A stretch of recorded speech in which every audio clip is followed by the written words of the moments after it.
Israel was minding its own business ever since it existed. It reached out to the Arabic world. It wanted to have peace with the Arabic world. In 1964, when the PLO, the Palestinian Liberation Organization, was founded, the West Bank was in the hands of Jordan. It was Jordan. And Gaza was in the hands of Egypt. It was Egypt. So the PLO was founded in 1964, not because of any occupation. They wanted to drive the Jews into the sea and get rid of every single Jew in the Middle East. Israel tried repeating. The only reason the Palestinians lost in 67 and they lost Gaza and the West Bank is because they preempted an attack against Israel. And over again, Israel reached out to them to make peace with them. In 2000, Ehud Barak offered them 97% of the territories back, and they refused it again and again and again. Want to get it off your chest? You're in the right place. They accuse this show of being run by boobs. Well, let me tell you about us boobs. We're real and we're spectacular. Want politics and fun sprinkled with a lot of laughs? Heard in every state in the Union and 1,000 cities around the world. We just finished 17 years of broadcast excellence.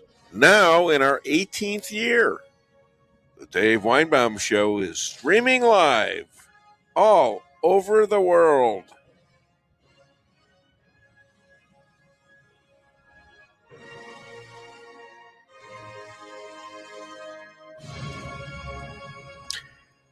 How do we get older? First and foremost, we have to have parents who have enough love for each other and God to not abort us. I've never understood what many considered the extermination of a human baby by killing him in the womb or just after birth. Never understood that. Didn't make sense. The argument of some women with possible harm to them may have some legitimacy, but it's rare. The fight in that case seems to be both with all the power and learnings of thousands of years of medical history. Women who have no one to help them should seek counseling available that can help them solve birthing problems, financing, teachings, and loving the most cherished moments of their life. Women who are abandoned by lackluster men, flybys, can find a way out by the counseling expertise of pregnancy resource centers like the one we have in Rolla, Missouri. I have been on the board along with my bride, Lisa, for 6 years and love what they do to see the beauty of the babies born into love, not guiltily denying. Women are taught to love that little human while getting help for housing, work, finance, and become a part of a family that provides the ability to love that human without guilt or remorse. Call Joe and or Jane Dalton at the Rolla Pregnancy Resource Center. Set up a consultation. You won't regret it. It's 573-368-5700. I'll repeat that, 573-368-5700. Tell them Dave Weinbaum sent you. And by the way, happy Mother's Day to all. In 2005, when Israel withdrew out of Gaza, they said, okay, we're going to give you your own state. We're going to give you your own territory. Israel forcibly removed its own people fighting the IDF by force, removed them out of Gaza, not only to remove the people, they dug out dead Jews' bones from the cemeteries because they knew exactly what the Palestinians are going to do to the cemeteries. So in 2005, when Israel withdrew out of Gaza, there wasn't one Jew alive or dead in Gaza. They turned over the key to them and said, okay, great. Now build your own place. You are independent. I know people that Israel even left them the greenhouses. Israel was exporting 50 million flowers to Europe in 2004 out of Gaza. The greenhouses, the fruits, the vegetables, the flowers. They left them to the Palestinians so the Palestinians can start they can have an industry where they can support themselves. Good morning, everybody. It's the Dave Weinbaum Show. I'm here with my lovely bride as we were talking. That would be one Lisa Ann Weinbaum. Hi, honey. You look good. Good morning. Thank you. It'll be our 7th anniversary this month, so I think I've passed the bride status. So I insulted you once again. No, I'm just your wife. I'm sorry. Oh no. Au contraire. I go to a marriage retreat. We're part of a marriage ministry, and they say that men should always call their wives their bride because that's their position. It's not a title; it's their position in life. So, thank you for a little common sense. I appreciate that. Doesn't apply to you, though, Dave. No. Your time is done. We have him on the stand right now. Sorry, you'll get another chance sometime to insult me during the show, and I know you'll come up with it. Okay. Okay, I'll be working on that. Yeah, no, you don't have to work at it. You're a natural. Okay, so we've got a great team here this morning. Now that I've lost the team temporarily, we've got, like I said, my wife. We have Rick Henderson out there in Salem. Him and Bev, and he creates all the bits and the clips and all that other stuff. Does a great job. JP, the producer, finally standing up for me. Thank you very much. Yeah, I got your back. About time. And we want to talk about mothers too. It's a mother thing right now, and I want them to prepare because I always go to my stores and demand a gift, and then they say, well, why do you want a gift? I says, it's Mother's Day, and you've been calling me a mother all year long. I want a gift. Okay, so that's out. I got you. That's every year. I got to say that one. Yeah, it still doesn't work for you. How do you know from funny? And I won't go through the others. I don't see you getting any gift. Hey, look what we got. We got this old guy looking at me. I don't know what the hell's going on with that. I don't see you getting any gifts. Hey! Year, You're barging into one of our guests' time. Okay, and there he is. He's sitting right across from us. He's not here sitting across from us, but he is an older guy. 257 years old. He was here during the revolution. Are you okay? Gesundheit. I'll live through it. Oh, I'm glad. At least through the interview, okay? Please. So he's an expert on the Constitution. He probably advised a bunch of those guys on what to do and what not to do. And we have a great Constitution because of people like him. And there ain't nobody like him. I don't know anybody who's 257 years old. Do you? Anybody? Raise your hands. Okay, so we're going to talk to him today and catch a little bit of his wisdom. Please welcome all the way from Rolla, Missouri, John Jeffrey Bradshaw. Thank you, Dave. Thank you. What's on your mind? Well, at the beginning of your monologue, Jean and I have been married 43 years, and she is still my bride. Thank you. So you've been shot down, Dave. It's okay. What did you do that for? Game. Why did you have to do that? I don't play that game. You just had to, You've been warned. Push me around. Yes, I'm going to get it at home. Yep. Lisa, you can mail the check to my address. Okay. Let me get Dave to sign that first. Yeah.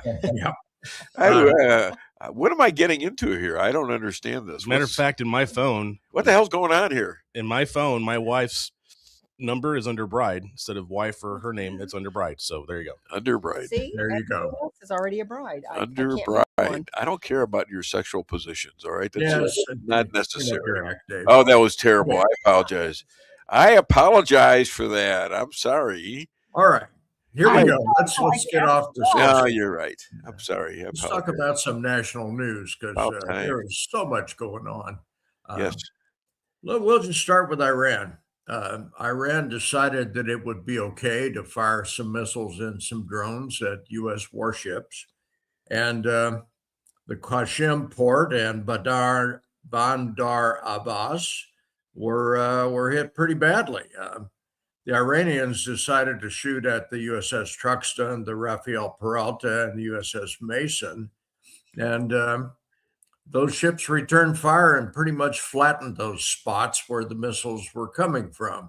Now, Donald Trump claims this is a ceasefire, and then yesterday he said the war is over. I kind of got my doubts there. That's political. That's to try to get the Congress off his back over the War Powers Act. But I think he's proved definitively that our armed forces will not take a bunch of BS from the Iranians. We will flatten them. You launch a drone, we shoot down a drone, and then we shoot up the place where the drone was launched from. This is peace through strength. I think the Iranians are on their backs at this point, Dave. I think even though they are, I'm going to try to use at least nauseating word, they are an arrogant bunch. Yeah. I think they got nothing left. Let's look at the oil spigot for a minute. I worked in the oil field a long time ago. I do know something about it. They had oil back that far ago? It was still being formed, but yeah. Okay. I had a pet dinosaur way back when. So their oil fields, here's how this business works. You've got oil wells, you've got them producing, and you choke their flow back a little bit to make the oil well last longer. But you got to keep that oil flowing out of the well. As soon as you valve that thing off, seawater starts to encroach. Right. The well starts to silt in. And when you open the valve back up, you don't get much oil out of it. You've ruined the well. And Iran is faced with this right now. They got all these producing wells, nowhere to send the oil. The Trump blockade has shut off any exports for oil. These guys are hurting. Let me ask you a question. Sure.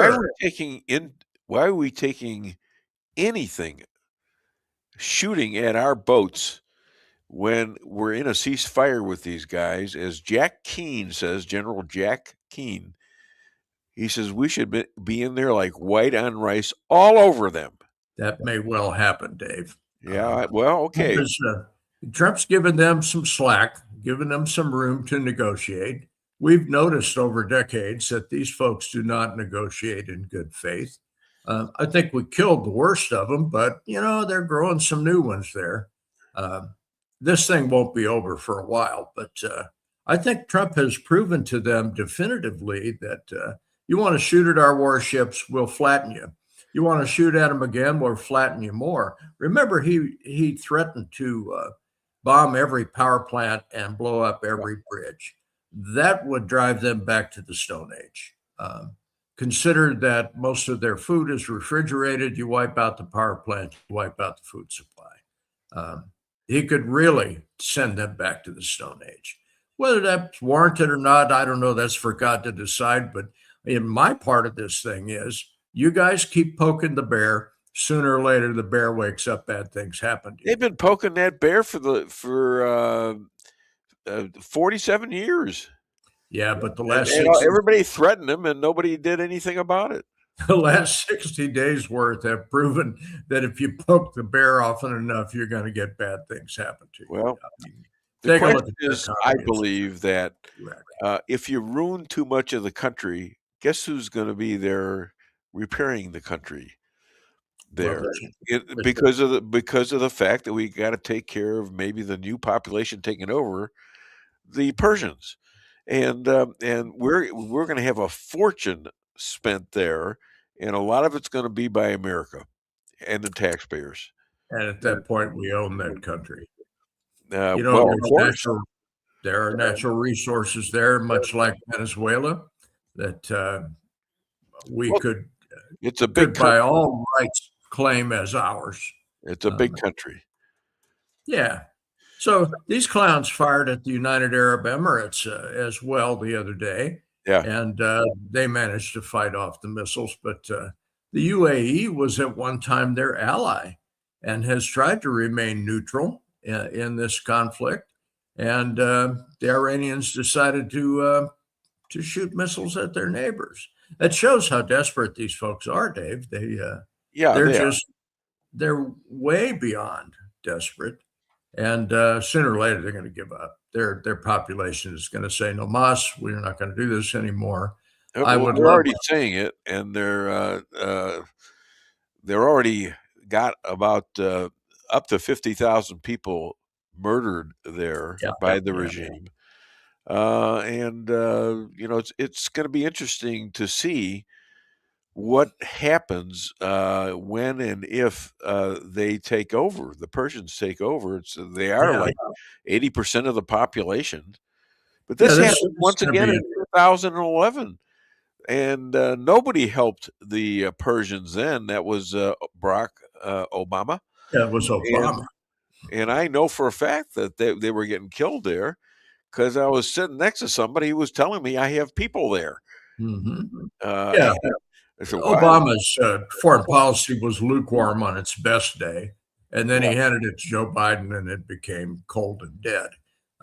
This guy's not fooling around, and very much a supporter of Donald J. Trump.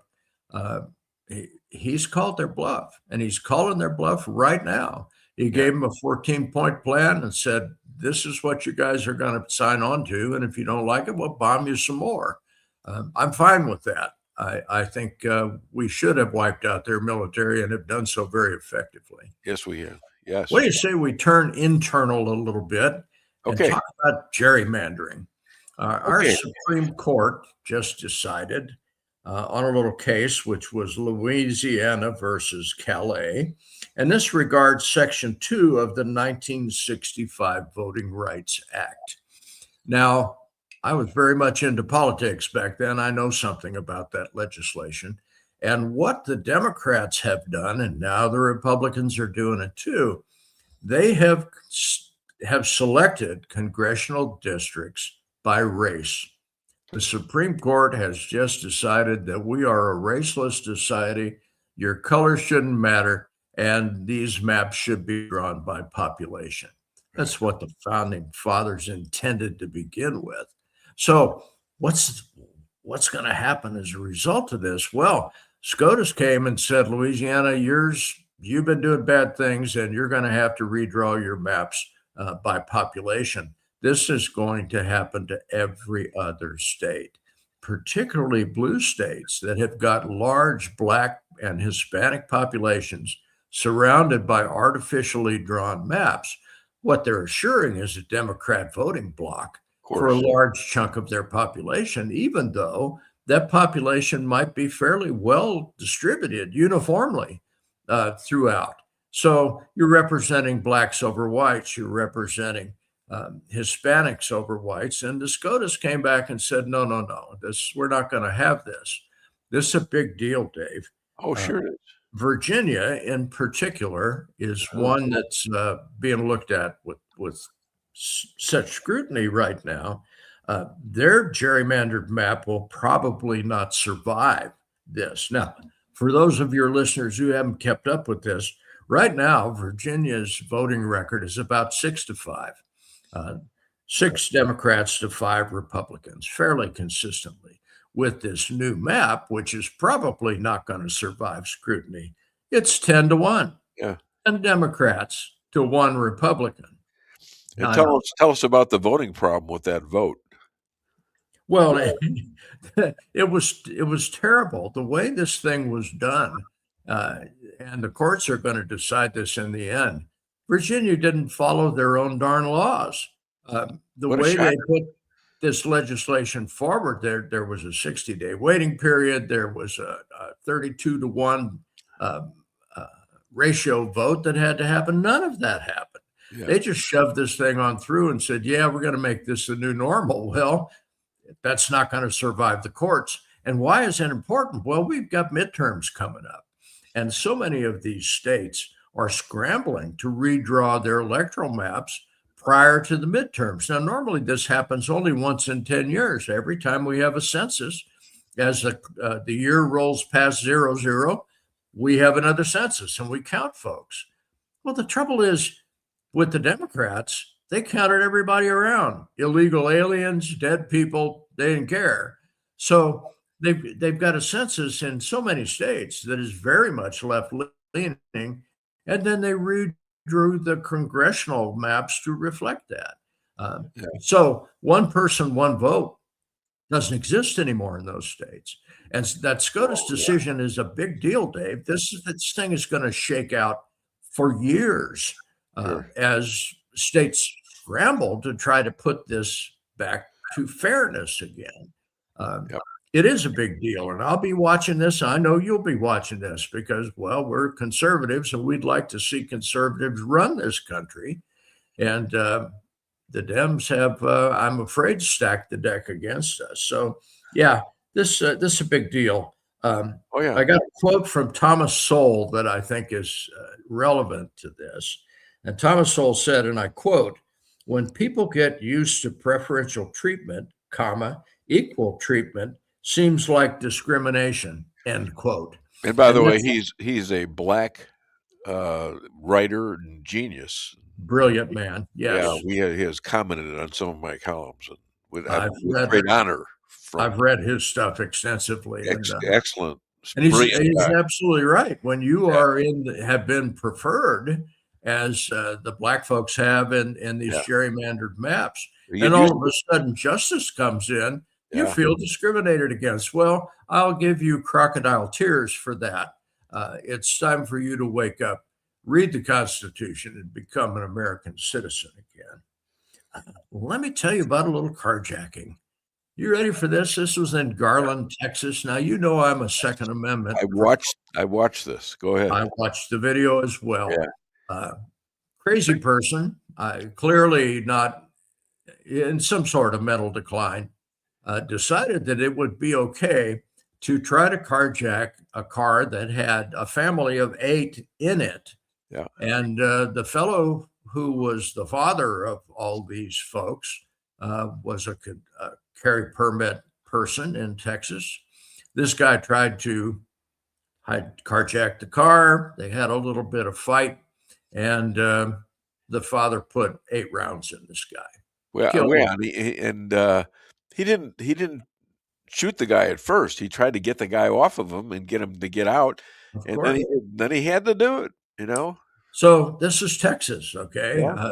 The police said charges will not be filed. The prosecutor hasn't mentioned it yet, but in Texas, this is probably considered a justified homicide. After all, it is a stand your ground state. Why wouldn't that be justified in any state of this union? And it would. Well, Dave, if this same exact situation had happened in New Jersey or Chicago, this guy would be facing serious charges. Well, this guy already, the guy that was trying to hijack it, he was I think an illegal alien. He was indeed. Who was convicted of stuff like 7 or 8 crimes of doing the same kind of stuff that he was doing with that family, hijacking cars. He got what he deserved, as far as I'm concerned. It's up to God to decide what happens to his soul. But as far as legality goes, in Texas, 100% legal. Missouri is a stand your ground state as well, at least for the time being. And they would not be prosecuted here either. But you pick a Chicago or a San Francisco, or you pick any New York City state. They're going to throw the book at you because they are anti-Second Amendment and anti-Constitution. And that's what the Democrats do. Yep. So be happy you live in our smiley face state where at least your rights You see me cringing a smile. That's scary looking smile, Dave. Let's smile. That's not sincere. You look like you just say sincere. I'm not sincere when I call her my bride. I mean, and already 2 men, you and JP, have have backed me. I'm shocked. See how many people are already called bride? I don't need to be one too. Well, I didn't know that. Well, you do know this. No, I didn't know that. I didn't know they would back me up. Did we have this planned or something? Actually, your marital discord is not my problem. Oh, well. Well, if I have to pull the show, where are you going to go on Fridays? Paging Dr. Amy. Dr. Yeah, please, somebody step in here and let's have an intervention of some sort. Let's as a parting shot on this thing, Dave, we'll talk about Washington, D.C. If you recall, Donald Trump sent the National Guard in Washington, D.C. because the police were unable to enforce the laws. Yeah. Well, things tend to come around. There is karma. And I got a little interesting tidbit for you here. The D.C. Metro Police Department is knee-deep in a scandal for underreporting crime statistics. And it appears that this came right from the top, from the mayor's office, from the police chief's office, that crimes were not reported at all, or a serious felony assault was called a misdemeanor, or people weren't prosecuted at all. No report written, no nothing. There are 13 officers on paid leave right now as a result of this scandal, and it looks like it's going to get a lot bigger. Donald Trump was right when he sent in the National Guard. People that live in Washington, D.C. know how bad it was. Of course, you'll never see the network news report any of that. Oh, it's a hellhole. They have a serious problem there for underreporting. Yeah. And Donald Trump said this is the most dangerous city possibly in the world, and certainly in our country. Turns out he was right, or at least it appears that he was right. Now, you and I have talked about the wheels of justice, how they grind along so very slowly, and it's frustrating and aggravating, but it's by intent. And this one's caught up with them. There's prosecutions fixing to happen over this thing. And it was entirely political.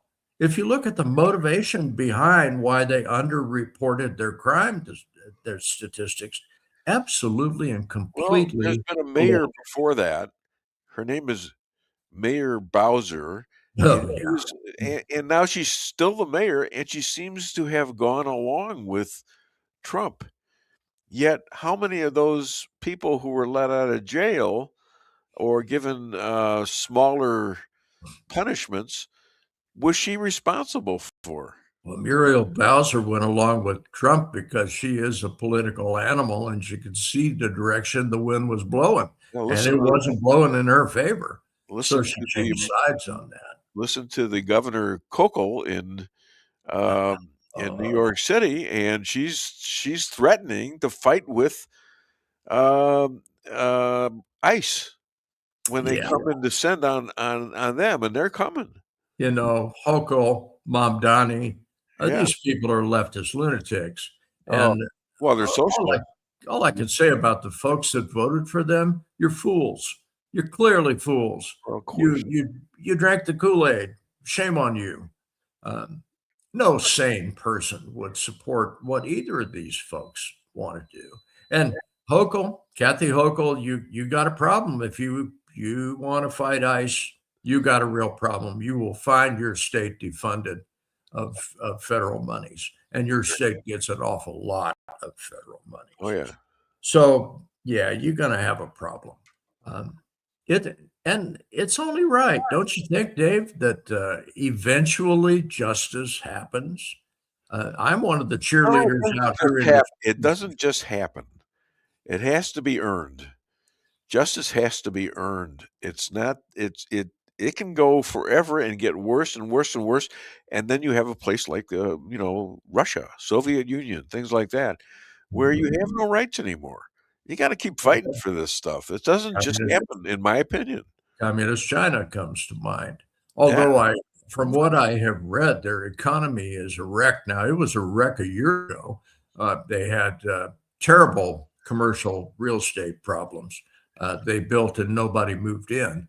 And it's even worse now. They're having energy situation, they have a serious problem within their population of folks that have had about enough of this. And I keep wondering when that revolution is going to happen in communist China.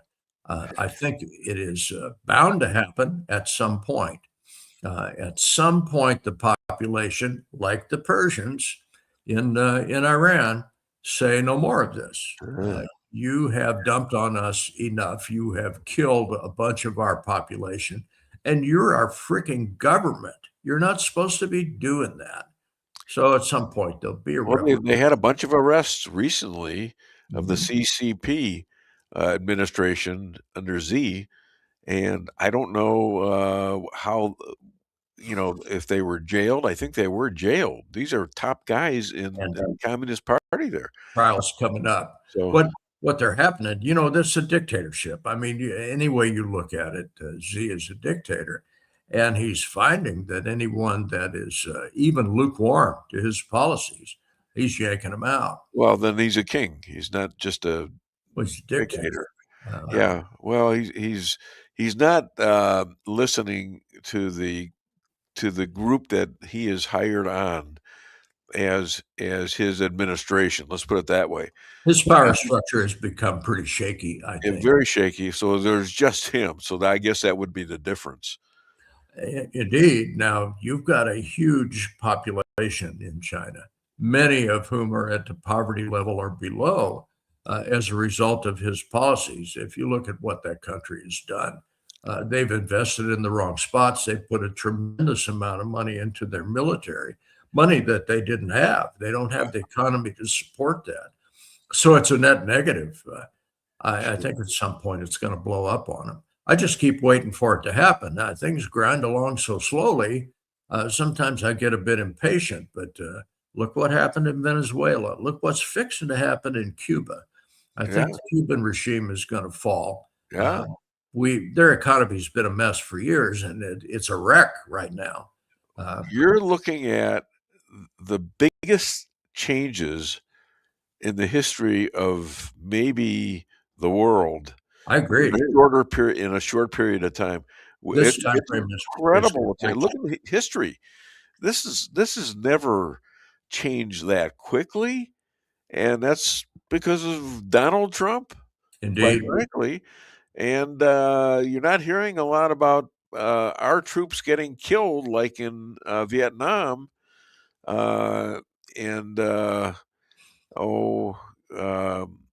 Ukraine, you're hearing a lot of people killed there. He is stopping these wars, and that's one of the reasons I think he's hesitant to just dump everything he said he was going to dump on Iran. Oh, I think that triggered. He does not want to cause a large bounty count of anyone dead, and so far he managed that in Venezuela, for goodness sakes. Nobody was killed from America. I don't know if there was a few killed otherwise, but nobody. A bunch of Cuban security guys ended up getting dead. Yeah. You're hard onto the wrong side, boys. Donald Trump has fomented this worldwide, and we should take our hats off and praise him, because the man is doing the things that should be done, that his predecessors were too weak and puny to accomplish. Kudos to the man. If he ran for a third term, I'd vote for him. He's a good one. Now, right, my friend, as far as Iran goes, he has his finger on that trigger. And if they choose to go that route, I have no doubt that he will bomb them into oblivion. He's going to be careful about the population. Say, it was pretty good talking with you yesterday. That was kind of nice. Didn't expect to and decided to almost beat me up in my own restaurant. No. Honk my horn at you. That's hardly. Oh, you honked your horn. I was 3 inches away from your truck. I didn't know what the hell happened. Yeah, I still can't hear out of my left ear. You're going to be hearing from my lawyer today. You're going to be hearing from Mark McCloskey. He's on pretty soon. You know, that's okay. If he wants to sue me, I don't have squat anyway, so it's okay. Happy Mom's Day to you, Lisa. Okay. And Dave, my friend, I'll be talking with you next Friday. Oh, hi to Gene. And thank you so much. Let's hear it for John Jeffrey Bradshaw. Okay. All righty. It's time for commercials. Okay, let's play the commercials. We're in good timing this morning. I feel good about the show. Let's do this together. Honey, what are you doing? What does it look like I'm doing? It looks like you're filling up a swimming pool. Yep, I'm filling up a swimming pool. In our living room? How else am I going to watch the game and stay cool? If your AC is on the fritz, call Hartley's Climate Control. Hartley's is the area's best in HVAC repairs, installs, and maintenance. Knowledgeable, honest, and dependable. Serving Rolla and the surrounding areas for commercial or residential needs. Hartley's Climate Control. Community born, community raised, community serving. Call Hartley's Climate Control today at 573-368-3163.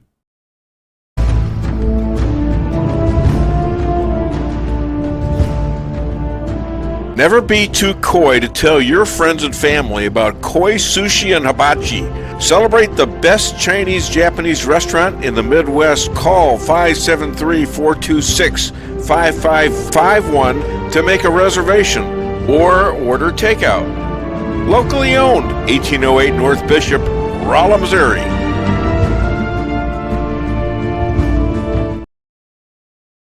We can sum up McDonald's new crispy chicken sandwich in one word.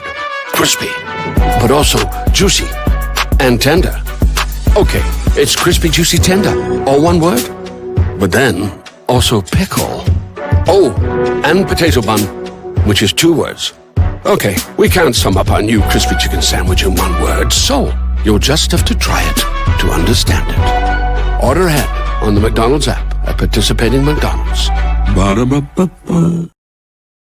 Merrill's Quarry and Asphalt, 40 years serving cities, counties, and everyday businesses with driveways for people who live and work in our little piece of heaven right smack dab in the middle of America. Call 573-578-9101 for your free estimate of rocking, rolling, paving, driveways, sealing, and striping too. That's 573-578-9101 for your free estimate.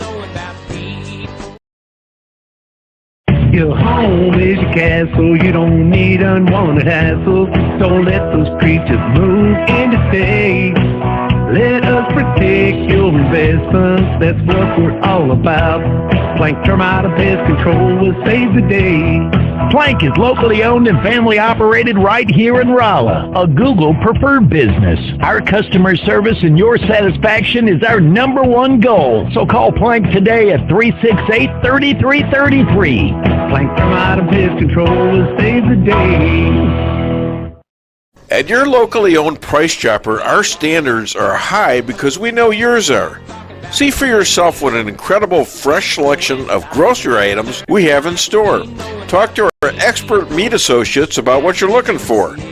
They're happy to meet any special requests like custom cuts, or see our expert produce associates on how to pick out the best fruits and vegetables. Quality in the deli means fresh, full flavor, and always delicious. If you're craving fresh baked goodness, we have that too. You can expect the best selection and the best value while interacting with our friendly and knowledgeable employees. You can find what you're looking for fast and easily at the best prices at Price Chopper. Fresh savings every day.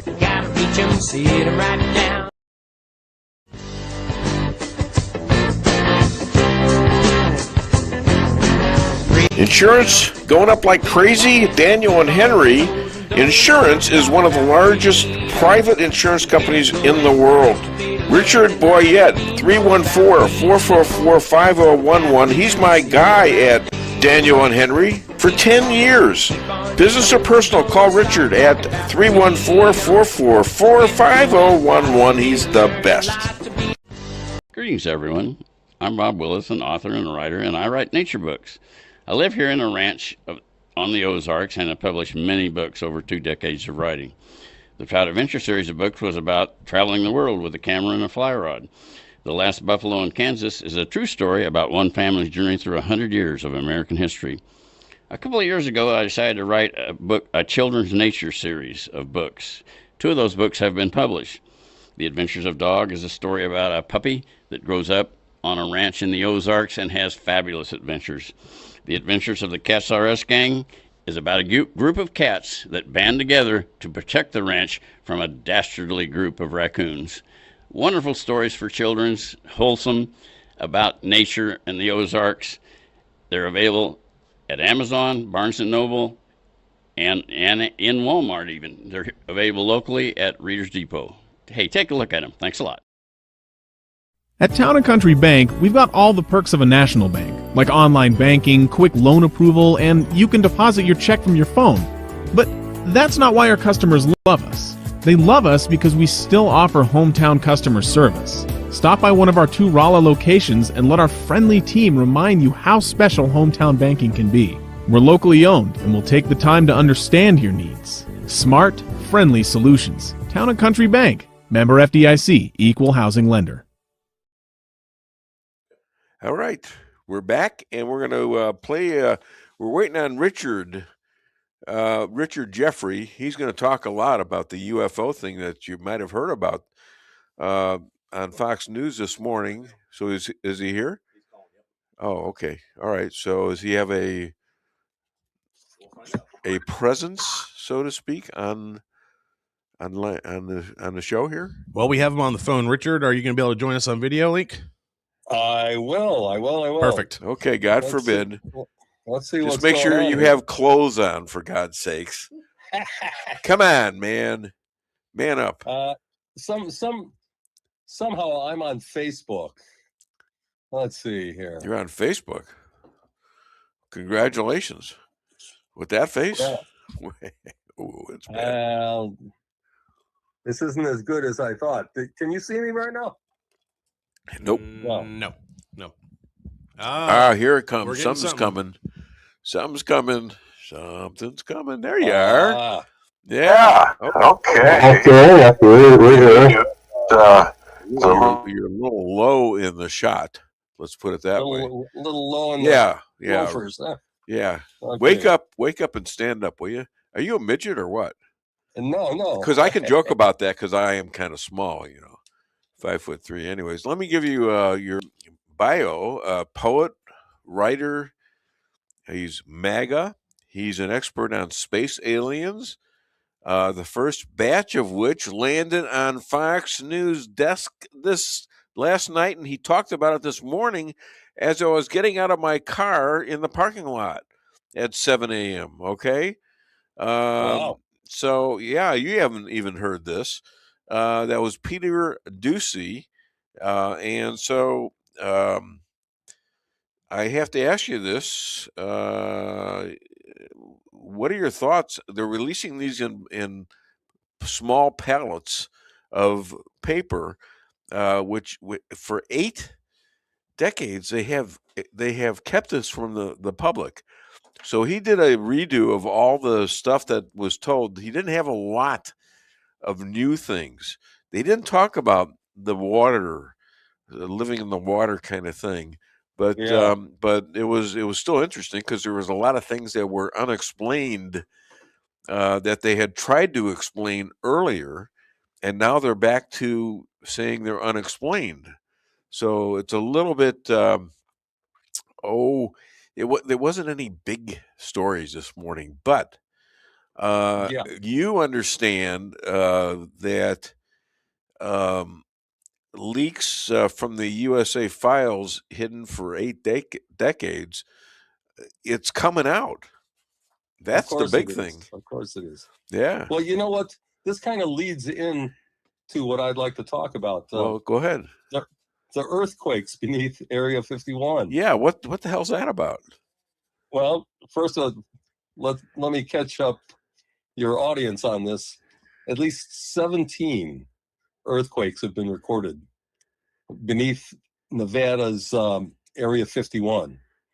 Okay, that's the classified area where they did nuclear testing and a lot of other very classified technological work. And so these were 4.5 magnitude earthquakes, and they were 2.5 miles below ground. So now this is really interesting,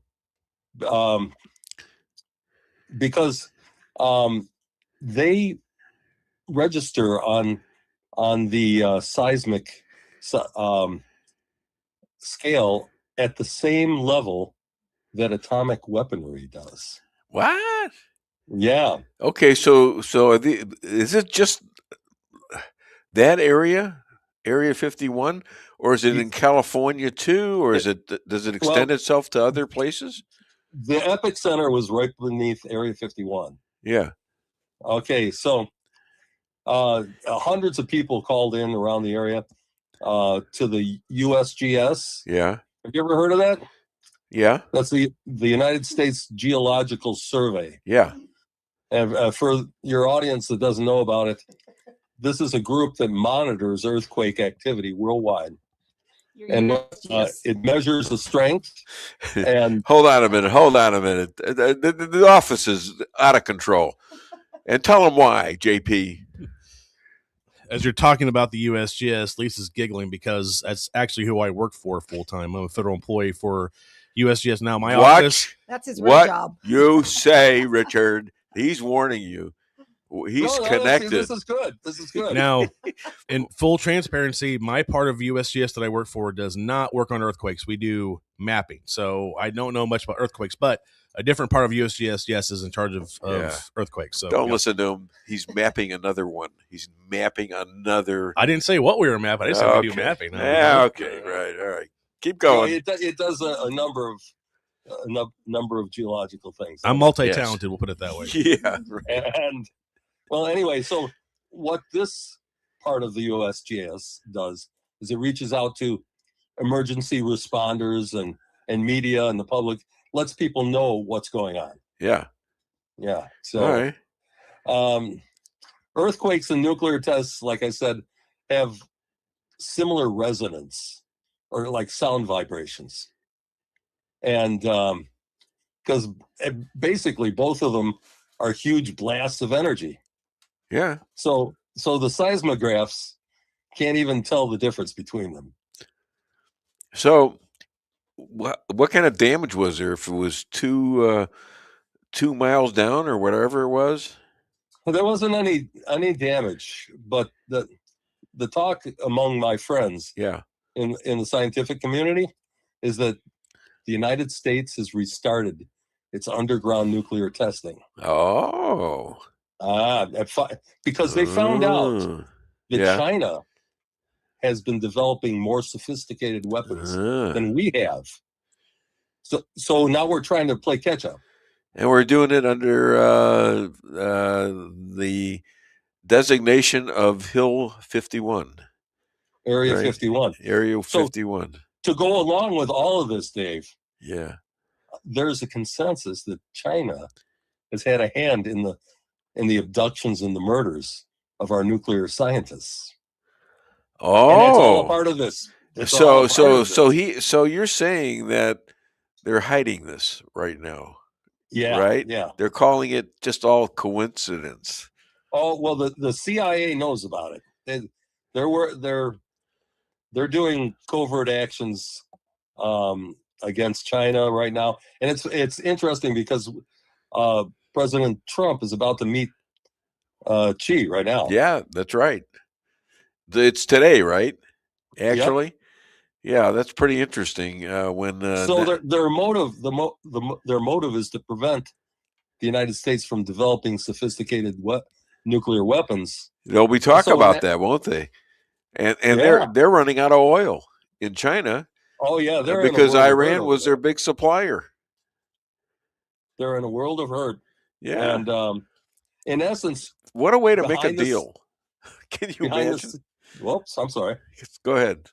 I'm just saying. I'm saying what a way to make a deal. This is so sophisticated. It's just unheard of.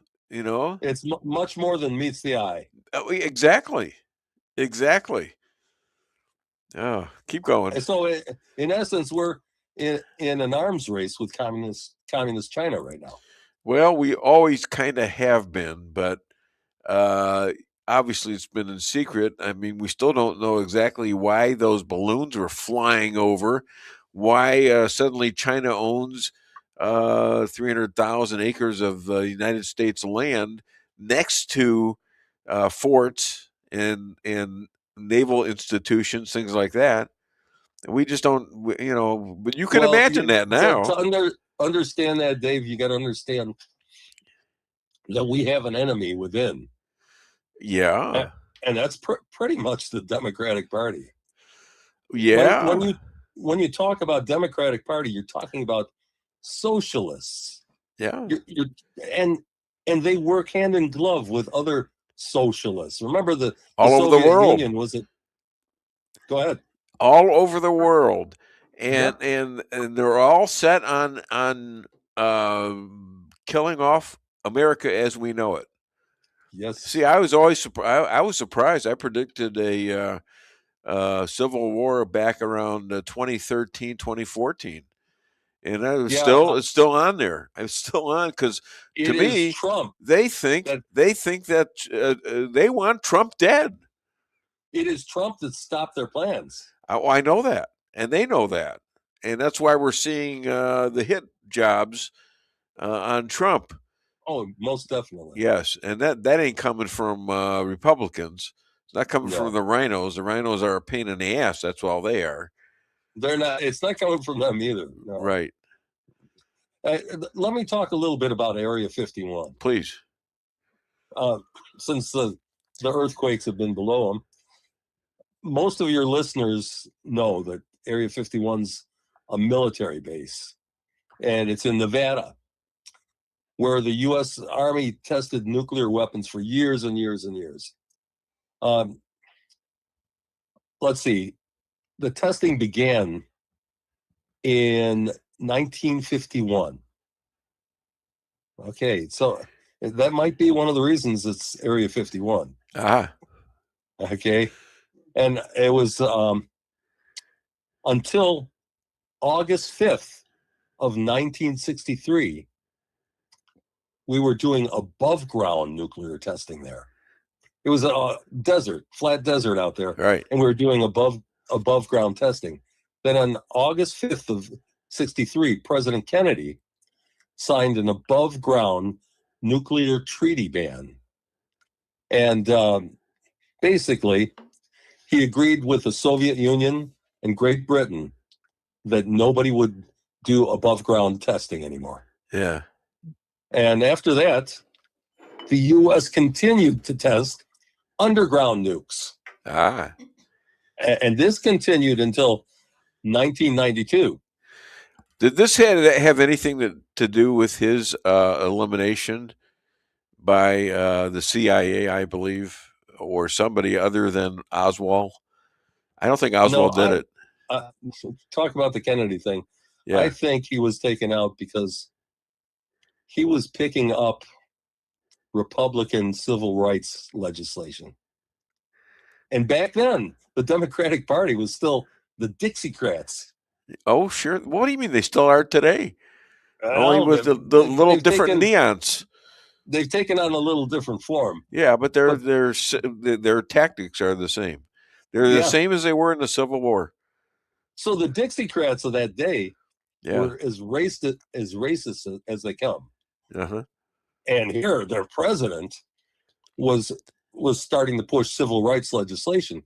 His father didn't even like it, and told him not to do it. So when he went down into deep blue Dallas on that day, he was a sitting duck target. Now you're saying so Texas was Democrat back then, right? Certainly, that was Lyndon Johnson's home. Johnson territory. Yeah. What did Lyndon Johnson have to do with that? Oh, he was the biggest racist going. But do you think he also participated in the demise of John F. Kennedy? I believe so. I believe so too.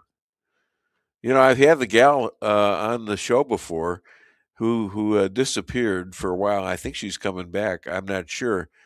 But she was the girlfriend of Oswald. Oh yeah, you told me about that. Yeah. And when we got on the phone kept interrupting. She says that happens to me all the time. The CIA has her on maybe 20, depending what she says. A very low portion of it goes on the show because they keep knocking it off. And she escapes on occasion. She's in her 80s, this gal. You can imagine. And they're still after her. You should have her back on if you can. I tried. I have somebody's told me that she could be back, and the number I have is not working. So we'll see. But that's kind of interesting, don't you think? I mean, it has so much to do. It is quite interesting with why things are in this country as they are, and it's very similar to back to the Civil War.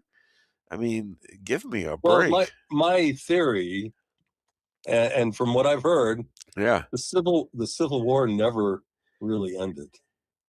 Well, that's what you're looking at is a silent Civil War. It never really ended. It's the same party. Yeah, I know. That broke away from the United States all those many years ago. That's still trying to destroy the Union. Yep. And you can tell where they're at. They're no longer in America. They're in their own little trap of a state or even a city or whatever of socialism and communism. Look at New York City. They just hate the Union. What they've done is they've allied themselves with all other groups that hate America. Yeah. It's the enemy of my enemy is my friend philosophy. Yeah. And so these people are joining hands with groups like Hamas. Oh, sure. Yeah, and they don't even mention 10/7/23. Nobody mentions it from that group. It's as if it never happened. They don't mention the hostages either. No. They want to downplay all that. Mm-hmm. Yeah. Very anti-Semitic, very anti-Israel, very anti-Christian. Of course. Yeah. Anyway, getting back, I'm going to turn this bus back a little bit. Go ahead.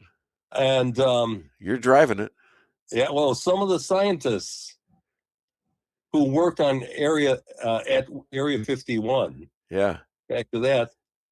Spoke of UFOs and aliens working alongside of our researchers out there. Interesting. Why would? Okay, so you're getting the second hand, obviously, but yes. But well, yes and no. Some of these guys are whistleblowers. One man in particular, a guy by the name of Bob Lazar. Yeah. Lazar was a whistleblower who actually worked with aliens. Dave, are you still there? I'm here. Okay. Who actually worked alongside these aliens. And he wrote a book called Dreamland. Uh-huh. And I recommend that book to anybody who's interested in Area 51. It's called Dreamland. Yeah. And actually, I sent a picture of the cover over to your Facebook Messenger, if you want to show it. Okay. Well, I get he's out of the office right now, he's out of the confines of my little laboratory here. And it's okay. Well, I sent that cover, and I also sent the cover of The Day After Roswell. Okay. Yeah. Because Colonel Corso, whom I spoke about before, actually had spent some time at Wright-Patterson. Yeah. Which is an Air Force base that deals with these aliens as well. And he was at Area 51 for a while as well. And he witnessed some of these space aliens. Saw them. Did he see them alive or dead, or both? He saw them frozen. Yeah. After the crash at Roswell. Were they alive or dead? They were dead at that point. Okay. But I understand that he also worked at Area 51. So I believe that he got to meet some live ones as well. All right, JP just walked in. He has he's a picture or two that he has sent to you. Oh, to me? I think so, yeah. I sent it to Messenger. Messenger. For the show. The show? Okay. Okay. So he's gonna look at that. Let's talk about some other things. Now, you're also a Catholic, and I'm a Jew. And so where does God come in on the space aliens? Are they his angels? Do they choose humans or Satanists? I mean, it's not mentioned. Is it mentioned in the Bible at all? Well, here's what we know about the Bible. And I know a lot of your viewers are Christians, so they're probably well aware of this. Put that back up again, please. We got it right here, by the way. I'll go and share it real quick so we can see. Yeah. Okay. Make sure we got which one we want here. I got plenty of time. My next guest is coming in at 9:30. I got this thing set up today. Let me tell you. So is it the book cover here? Yeah, the day after Roswell. The day after Roswell is the one that's written by Philip Corso. Okay. He's actually a relative of mine. Yeah, how about that? And he had all of the artifacts that were collected after the Roswell crash. Okay, so when was the Roswell crash? Was that in 51? It was in 57. 57. Okay. So, but there was a Hill 51, right? Or there was a 51 attached to the property there. So, what does that reflect? You might have said this earlier. You mean Area 51? Yeah, Area 51. Okay. Area 51 was probably named after the year that our nuclear testing began. Okay. Out in the Southwest desert. So years later is when these guys crashed, the space aliens, right? 57. Yeah. 57. All right. So there's no connection there, is there? There's no connection? No, not to the. Here's the deal. Yeah. We have a vast underground complex under Area 51. Okay. And from there they conduct nuclear testing. Yeah. And so that was the perfect spot to do technological work with aliens, because nobody is allowed there. Okay, so who contacted who? Did the aliens contact us? Do they have a hiring center somewhere in the space? Did they get hired? Did they get paid? I mean, there's so many questions that are involved. They have underground and below the sea bases. Yes. Both. Yeah, and you've named one of the spots right off of California, right? Yeah, near the Palisades where the fire was. Yeah, and people all around there know this, and they actually go out to the beach and watch us sometimes and watch them come up out of the water. So are they spaceships? Are they saucer-like things? They are. They're spaceships. Wow. So I mean that's common knowledge then down there, isn't it? It is. JP, I sent one more book cover. It was right before the day after Roswell. Ah. This is the there it is, Dreamland. Dreamland, which was a book written by Bob Lazar, and he's he worked with the aliens. There it is. There Wow. it is. Well, he kind of looks like an alien. I mean, he's a nerd. The guy's a tech nerd. Yeah. Okay. So, is that in the right place where it's supposed to be? Yeah. People can see that. Yeah. Okay.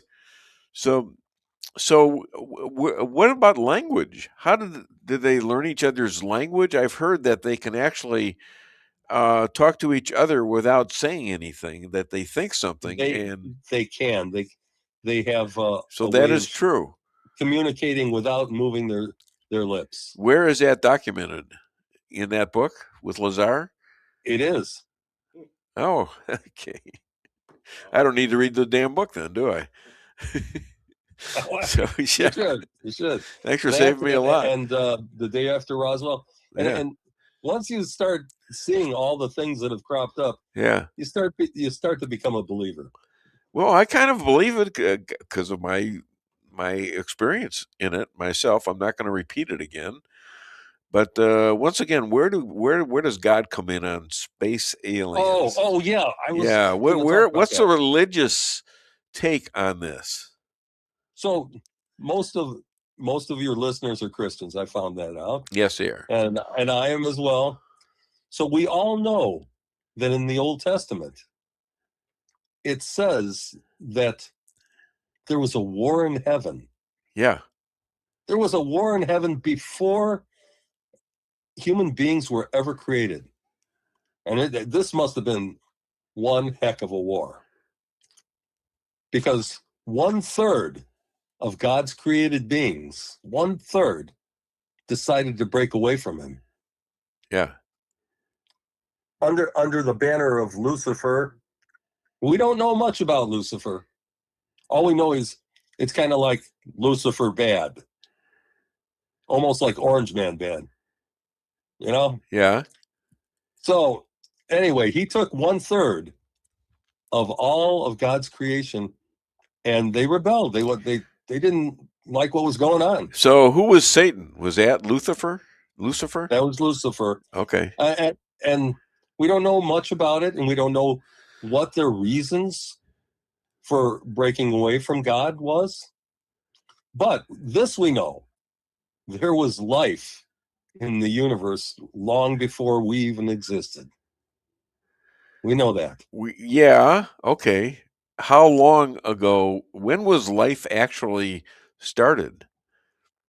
I mean, you got a big universe, you know? I mean, a huge universe, and quite frankly, I'd hate to have to paint it. You know? Yeah, me too. Man. Well, you know, it's interesting. The creation narrative states God is speaking, and he's saying, let us make man in our image. It's very confusing because you would think at that point God was supposed to be alone. Yeah. But he said, let us make man. Who said that? God did. God said it. Okay. Look in your holy book. It's there too. So he says that to who? Lucifer? Yeah, no, that is the question. Who is he talking to? Yeah. Let us make man in our image. Okay. Male and female. So my guess is if we're made in his image, male and female, then there were male and female creations before us. And who created them? That's a good question too. I'm confused. I wish I had all the answers. I don't. Jesus doesn't have that answer, does he? I mean, that didn't never come up with Jesus, did it? Well, Jesus said, I and my Father are the same. If you've seen me, you've seen the Father. Yeah. Yeah. So, well, the Father didn't tell the Jews this either. You know, he might have commented on some kind of a hero that would come in, but he never quite said he's going to be part of a trilogy. I don't think.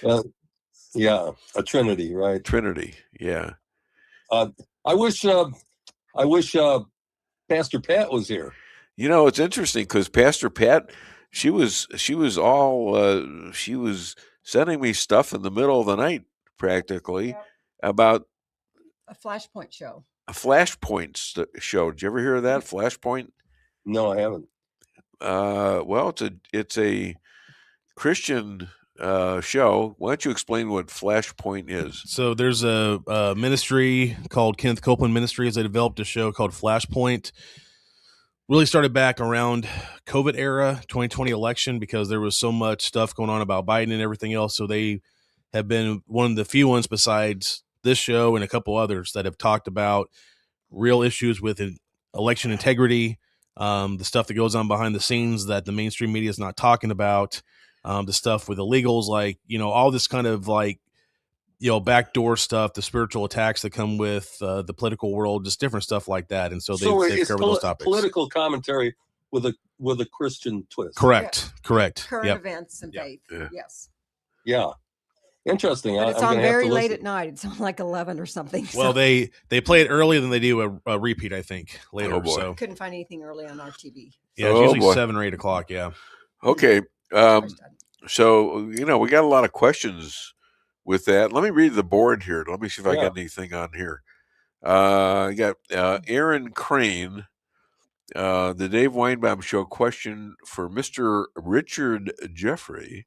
Is it possible that the U.S. government accidentally letting the secret slip that the USA is working with aliens isn't just a bluff to intimidate and deter other countries from attacking us?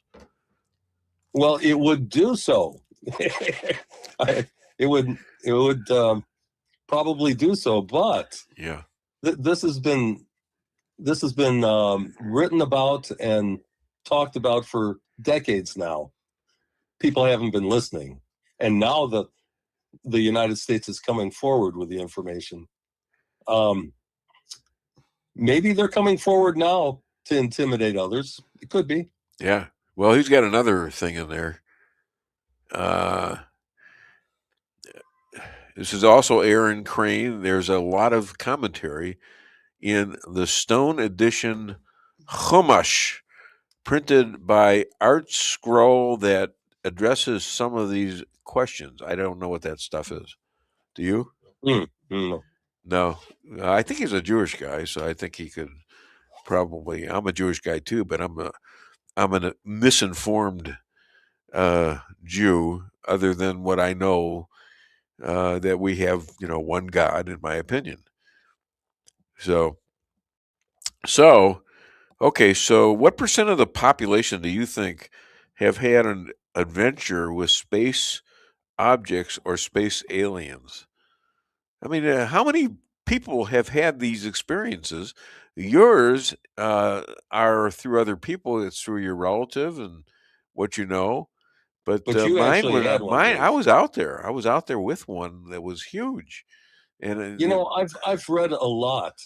Yeah. About people seeing UFOs, and even beyond that, actually being abducted. Yeah. Yeah. There's a man. I've talked to a guy that was abducted and said something was planted behind his ear, and they would examine his body and all that stuff. And yeah. Now this guy came back. He said it was the Torah. So that was the holy Jewish book. Yeah, Aaron Crane, the Torah. Have to look into it. All right.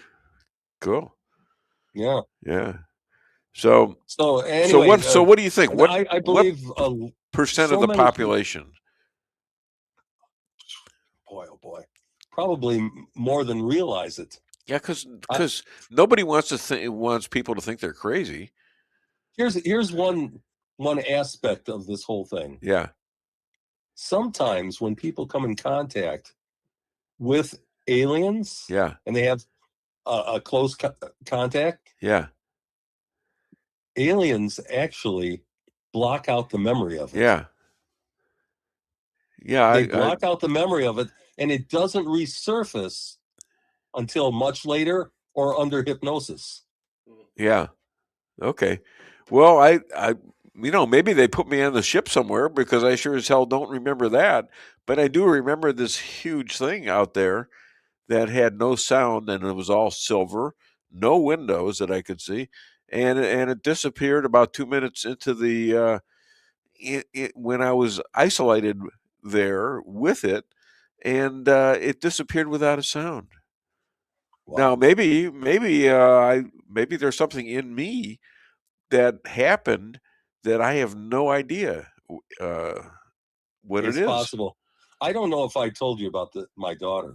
Well, but my daughter went out to get Yeah. the mail one night. Yeah. Okay, so she got the mail and she looked up and she saw what appeared to be a flying saucer over our house. We live on a hill. Yeah. So she took 2, 3, 4 pictures of it and then walked in the house and forgot all about it. It wasn't until maybe 2, 3 weeks later that she was scrolling through her pictures and she found the saucer pictures. And then she goes, Dad, I can't believe this, but I was going to show you this and I forgot all about it. Yeah, you wouldn't forget something about Oh, that. how would you forget that? Of course not.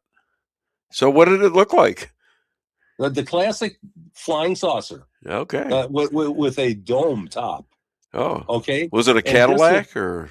As I look over my hill, Yeah. I see the top of Argonne National Laboratory. That's one of our national labs that a lot of scientific research goes on.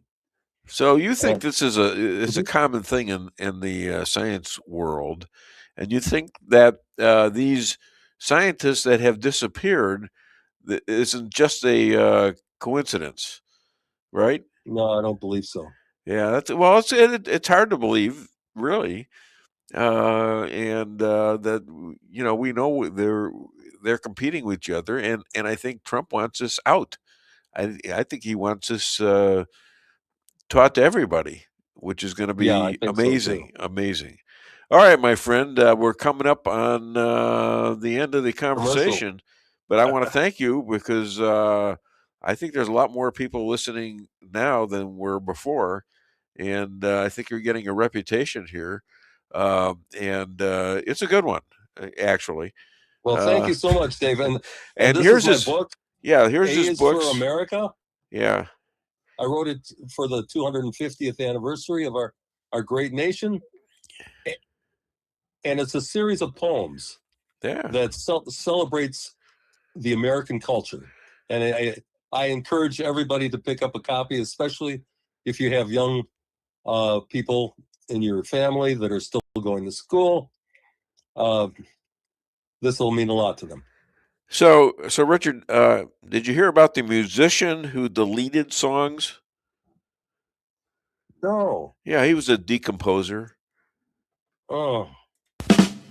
Yeah, give him the other one. He deserves it. What do you know from funny, you bastard? See, that's Jewish right there. We wouldn't call you would other Christians call you a bastard?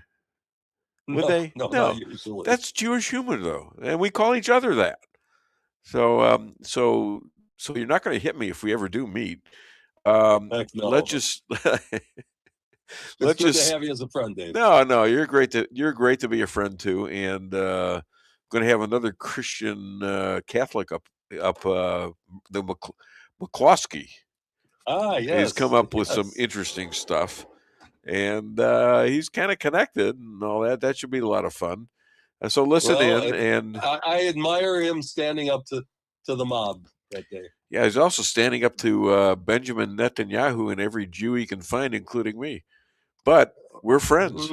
We're friends. So what can I say? We can have differing opinions, I guess. Yeah, his opinion, I think, should be. He wants to be a friend like somebody who's in jail or something. I don't know. So we'll see. It's going to be interesting. Have a great weekend yourself. Thanks for being on the show. Let's hear it. Thank you for JP and Richard Lisa. C. Jeffrey. Bye-bye. Thank you. Bye-bye. All right. So let's do some clips here or bits. Let's just do some bits. We put a lot of bits on, and I'm trying to think which were which.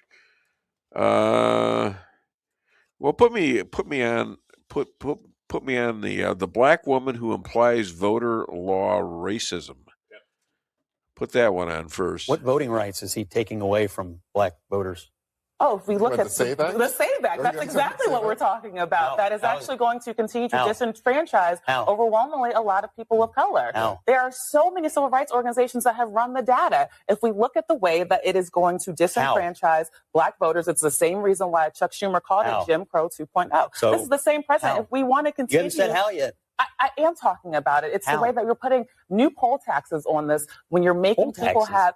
That's what we can call them now. It's kind of an idiom, right? If you want to say that people have to prove that they are citizens, that they have to prove with a voter ID, the reality is you're layering what is a constitutional right for the American people and making it harder for people to vote in this country. And it's going to disenfranchise black voters. Concern you that you're making all these claims? You've yet to lay out how it's hurting anyone, but 76% of black voters think we should show an ID to vote. 80% of Hispanic voters, 83% of the American people. Are you saying that black voters are too dumb to know what's good for them? I mean, it sounds pretty condescending to me. I mean, that's a hole that you don't want to be in. I mean, it's so stupid. I mean, blacks are out there telling us that blacks aren't smart enough to get an ID. I mean, it's incredible what's going on, and then they're blaming it on white people. I mean, it's just it's horse crap. I could say another word, but I won't. Wow, that's some strong language. Yeah. Horse crap. Yeah. Is it? Oh, you got your little things fixed. I'm your makeup guy too. Yes, you are. And highly trained professional. She models things in front of me, and does your opinion. Different opinions and stuff like that while she's in a mirror. And I know she's a good-looking woman. That's she's standard great-looking. too. Trust me. Can I say you're a great-looking woman without you I'll take insulting me? I'll take that. But you had to I'll think just say about thank you. You had to think about it, didn't you? Well, well. What are you going to do? Remain modest. Okay, do me talk, Dave, on talking to God, and then we're going to go right to commercial. Okay, and then we'll be back with Chris Adamo. We still have left. We got the McCloskeys, and in the last spot, we've got Dr. Matthew Anthony Harper. I hope. All right, we'll see. Hit it. If I get a chance, I want to talk to God. If I get another chance, I want to talk to Jesus, and ask what he really thinks about what the whole world is seeing right now. Wouldn't you? What do you think they're going to say? Crazy stuff out here going on. And they're all saying, well, we have to obey the 10 Commandments. Okay, how about I'll worship no one but me, right? Who I am. Okay, go figure.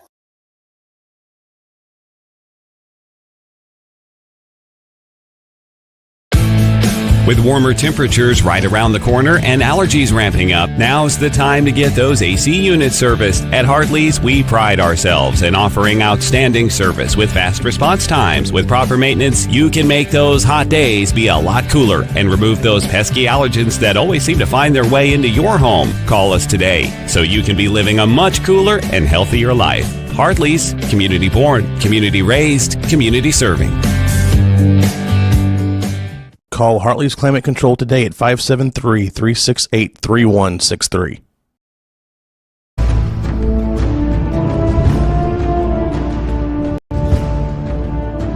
Never be too coy to tell your friends and family about koi sushi and hibachi. Celebrate the best Chinese-Japanese restaurant in the Midwest. Call 573-426-5551 to make a reservation or order takeout. Locally owned, 1808 North Bishop, Rolla, Missouri.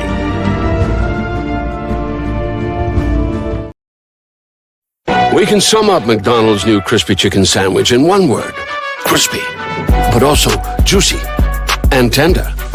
Okay, it's crispy, juicy, tender. All one word? But then, also pickle. Oh, and potato bun, which is two words. Okay, we can't sum up our new crispy chicken sandwich in one word, so you'll just have to try it to understand it. Order ahead on the McDonald's app at participating McDonald's. Ba-da-ba-ba-ba. Merrill's Quarry and Asphalt, 40 years serving cities, counties, and everyday businesses with driveways for people who live and work in our little piece of heaven right smack dab in the middle of America. Call 573-578-9101 for your free estimate of rocking, rolling, paving, driveways, sealing, and striping too. That's 573-578-9101 for your free estimate. Your home is your castle, you don't need unwanted hassle. Don't let those creatures move in to stay. Let us protect your investments, that's what we're all about. Plank Termite and Pest Control will save the day. Plank is locally owned and family operated right here in Rolla, a Google preferred business. Our customer service and your satisfaction is our number one goal. So call Plank today at 368-3333. Plank Termite and Pest Control will save the day. Busy schedule? Let your locally owned Price Chopper help you save time with online shopping. It's easy. Sign up to tcmarkets.com or download our mobile app in the App Store or Google Play. Create an account and browse through the categories and choose the items you need.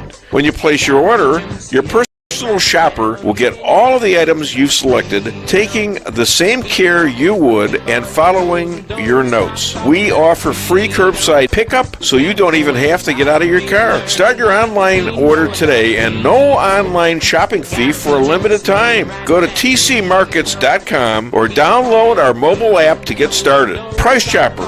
Fresher savings every day.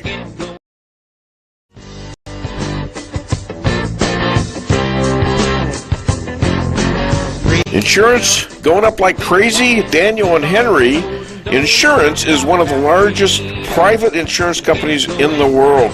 Richard Boyette, 314-444-5011. He's my guy at Daniel and Henry for 10 years. Business or personal, call Richard at 314-444-5011. He's the best. Greetings, everyone. I'm Bob Willis, an author and writer, and I write nature books. I live here in a ranch on the Ozarks and have published many books over 2 decades of writing. The Trout Adventure series of books was about traveling the world with a camera and a fly rod. The Last Buffalo in Kansas is a true story about one family's journey through 100 years of American history. A couple of years ago, I decided to write a children's nature series of books. 2 of those books have been published. The Adventures of Dog is a story about a puppy that grows up on a ranch in the Ozarks and has fabulous adventures. The Adventures of the Cats R Us Gang is about a group of cats that band together to protect the ranch from a dastardly group of raccoons. Wonderful stories for children, wholesome, about nature and the Ozarks. They're available at Amazon, Barnes & Noble, and in Walmart even. They're available locally at Reader's Depot. Hey, take a look at them. Thanks a lot. At Town & Country Bank, we are committed to providing exceptional service to our customers. We do more than just provide loans for our community. We help make dreams become reality. Whether it's a new home, farm, business, or a new car, we would love the opportunity to help. Stop by one of our 2 Rolla locations and let our friendly lending team remind you how special hometown banking can be. Smart, friendly solutions. Town & Country Bank, member FDIC, equal housing lender. Okay, we're back. And in about 1 minute, we're going to have with us Chris Adamo, and he's going to tell us all about the Marxism and the communism that's going on all over this country. And we need guys like him. We need guys like JJ, and we need even the extraterrestrial personnel like Richard C. Jeffrey, and this is good stuff. I mean, and the rabbi was not here today. Why? Because he's going back to Israel. He's flying back on a jet plane, going back to Israel, and I wish him all the best. He gives us such a great concept of what's going on in the world, not just in Israel, but because he knows all the guys in leadership, pretty much, and he creates such a great situation. Adolf, I'll get him on until the other people. Oh wait, he's on. Okay. Hey, Adolf. Doing? Hey, listen, I got my next guest on the show. Okay. Can we call you back? Sure. Okay. I'm not going anywhere. All right. Thanks, buddy. Yep. Okay. Well, this gentleman is the one I was talking about. He's a Marxist expert. He's an author, a friend of General Flynn, partners with nefarious contacts in Wyoming, especially when it regards pizza. Please welcome Chris Adamo. Did that bother you at all, or what? Yeah, I don't like to think of myself as an expert on Marxism. I like to think of myself as maybe a bit of experience at defeating Marxism. So the nefarious contacts in Wyoming had that didn't bother you at all? Well, I'm used to hearing that. I mean, from typical leftists, it's like they've been just on the rampage there. And okay, you're getting back at me by inferring that I'm a leftist. Is that correct? We're all bad guys according to the left. So which you absolutely know is not the truth. Absolutely no. You know that, and I know that. I know you're not a leftist, but you were when you were a kid, right? No, I actually wasn't. I was. You told me that, didn't you? I was a staunch conservative when I was in elementary school. Yeah, you were staunch something, but I don't know about that. Anyways, Steve Hilton, does he have a real chance of winning the governorship of California?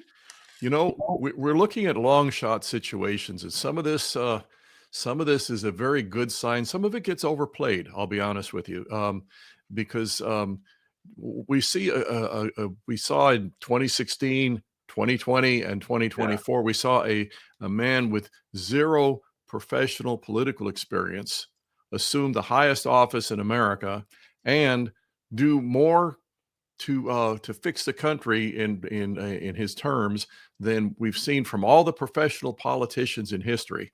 Okay, and so we have this attitude that, hey, it's time for outsiders, and in a strong sense, that's very good. It is time for outsiders. We do not need the trained Mitt Romney, business as usual. I have my experience, politicians that get in there, and I know how to play the game. I had an argument with a lady on your show many months back where she's talking about trust the system, we trust the process. We don't trust the process. The process stinks. Right. And its purpose, the purpose of the process is to keep itself in place with its own players. And so there's a time for outsiders, and this may be it for California. That's not the official. They're going against they're going totally against what it's supposed to be. Well, what it should be, yeah. But again, and that's how funguses work. I'm sorry, I'm trying to think of a better, more complimentary way of saying it. But this is how these political players operate. It's how they always have, and it's always self-serving. And the founders, if you look at the three branches of government that the founders established, it was I like to describe it in simple terms as a rock, paper, and scissors setup, to where any one of them could not assume absolute dominance over the others in all circumstances. And the goal of that was the founders were overwhelmingly Christian. They understood the fallen nature of humanity. Yeah. And that anybody, you've heard the statement, power corrupts. Anybody that gets in that position of unaccountable power, they're liable to screw up. And if they don't screw up, they're going to make sure that they put somebody in place who is seemingly just like them. And eventually one of those people will screw up. So the goal of the founders was to say, we're going to keep, because of human nature, we're going to keep a balance so that none of these people have this unaccountable power. The problem is we live in a fallen world. No system is absolutely perfect. The viruses, the infections will figure out ways of circumventing that if possible. And that's the state that we're in right now, because they destroyed the morality, the moral certitude of grassroots America in the last half century. And now they do things like we see these judges turning murderers back out on the street. They commit another murder, and it's like, well, yeah, but we have too many of this race or that race in jail, so we need to be, we need to be fair. And we're seeing these atrocities going right and left. Even the latest assassination attempt on Trump, the judge actually had the gall within a day or so of him being arrested and put in jail. He apologized to that guy. Yeah. What the heck? Why is that judge still there? Why is that judge not treated as a co-conspirator in the assassination attempt? That's what he is. And he is exactly what he's doing there.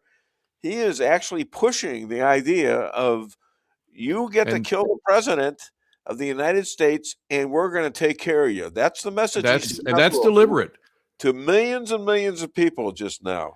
That is absolutely deliberate. That's absolutely intentional.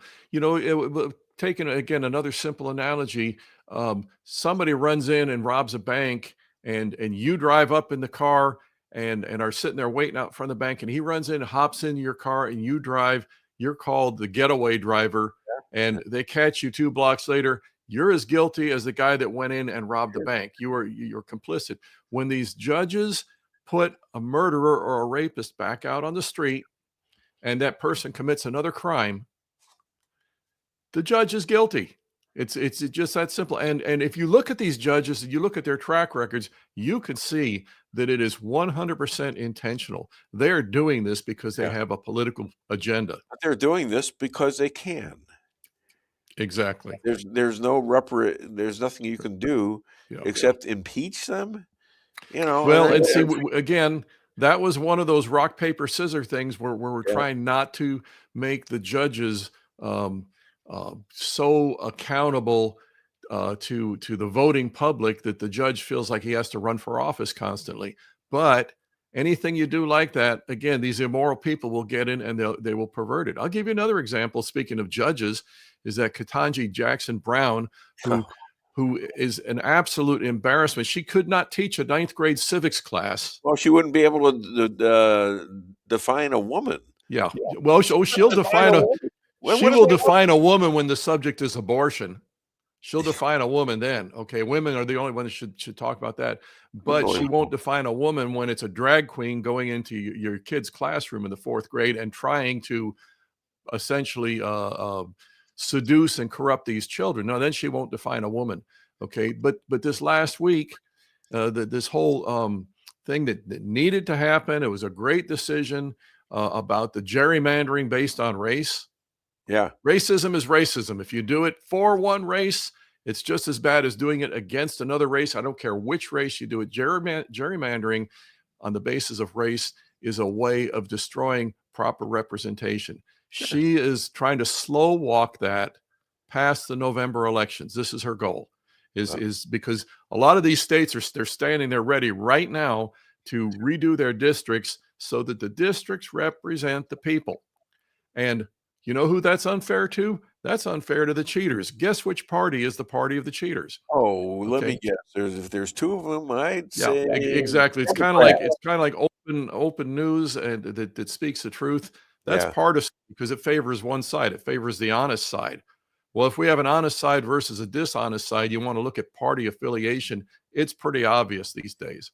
So she's up there, Brown is up there, and she's going to try and keep that decision from being officially rendered. There were 2 other judges involved with that too. It wasn't just her. It was a 6-3 decision. Okay, but now Alito came out and really excoriated her because she's the one. I mean, those 2 other judges are just as crooked, but she's the one that's going to try and use the Supreme Court now as a political weapon by stonewalling the actual decision and keeping it from being rendered until after November, so that they don't have the opportunity to redo those districts for fair representation. So she got voted into office by a lot of Republicans. Actually voted, and that's we can talk about that. We can definitely talk about rhinos right now. Yep. And why vote for somebody like that? That's and she made it plain she didn't know what the hell she was doing. If JP is there, he can hold up my book because I want to talk about. Hold up the book because it's Rules for Defeating Radicals. Yes, I had it right under my thumb. Thank you, JP. When I first wrote that, I'm focusing on leftists and Democrats. Yeah. And then I hit a point where I said, I have to add a chapter here on rhinos, because rhinos, I call them the essential Alinsky fifth column. The rhinos are ultimately when you get to the very bottom of the swamp and the dirty, dirty tricks that the Democrats are doing, there's rhinos right in there with them. Sure. And what you just mentioned, if you look at justices like Clarence Thomas who uphold the Constitution, not a single Democrat votes for him. Okay, or maybe one or two. You look at these people, these total disgraces like Ketanji Jackson Brown, and they get all kinds of Republican support. We want to be bipartisan. We want a balanced court.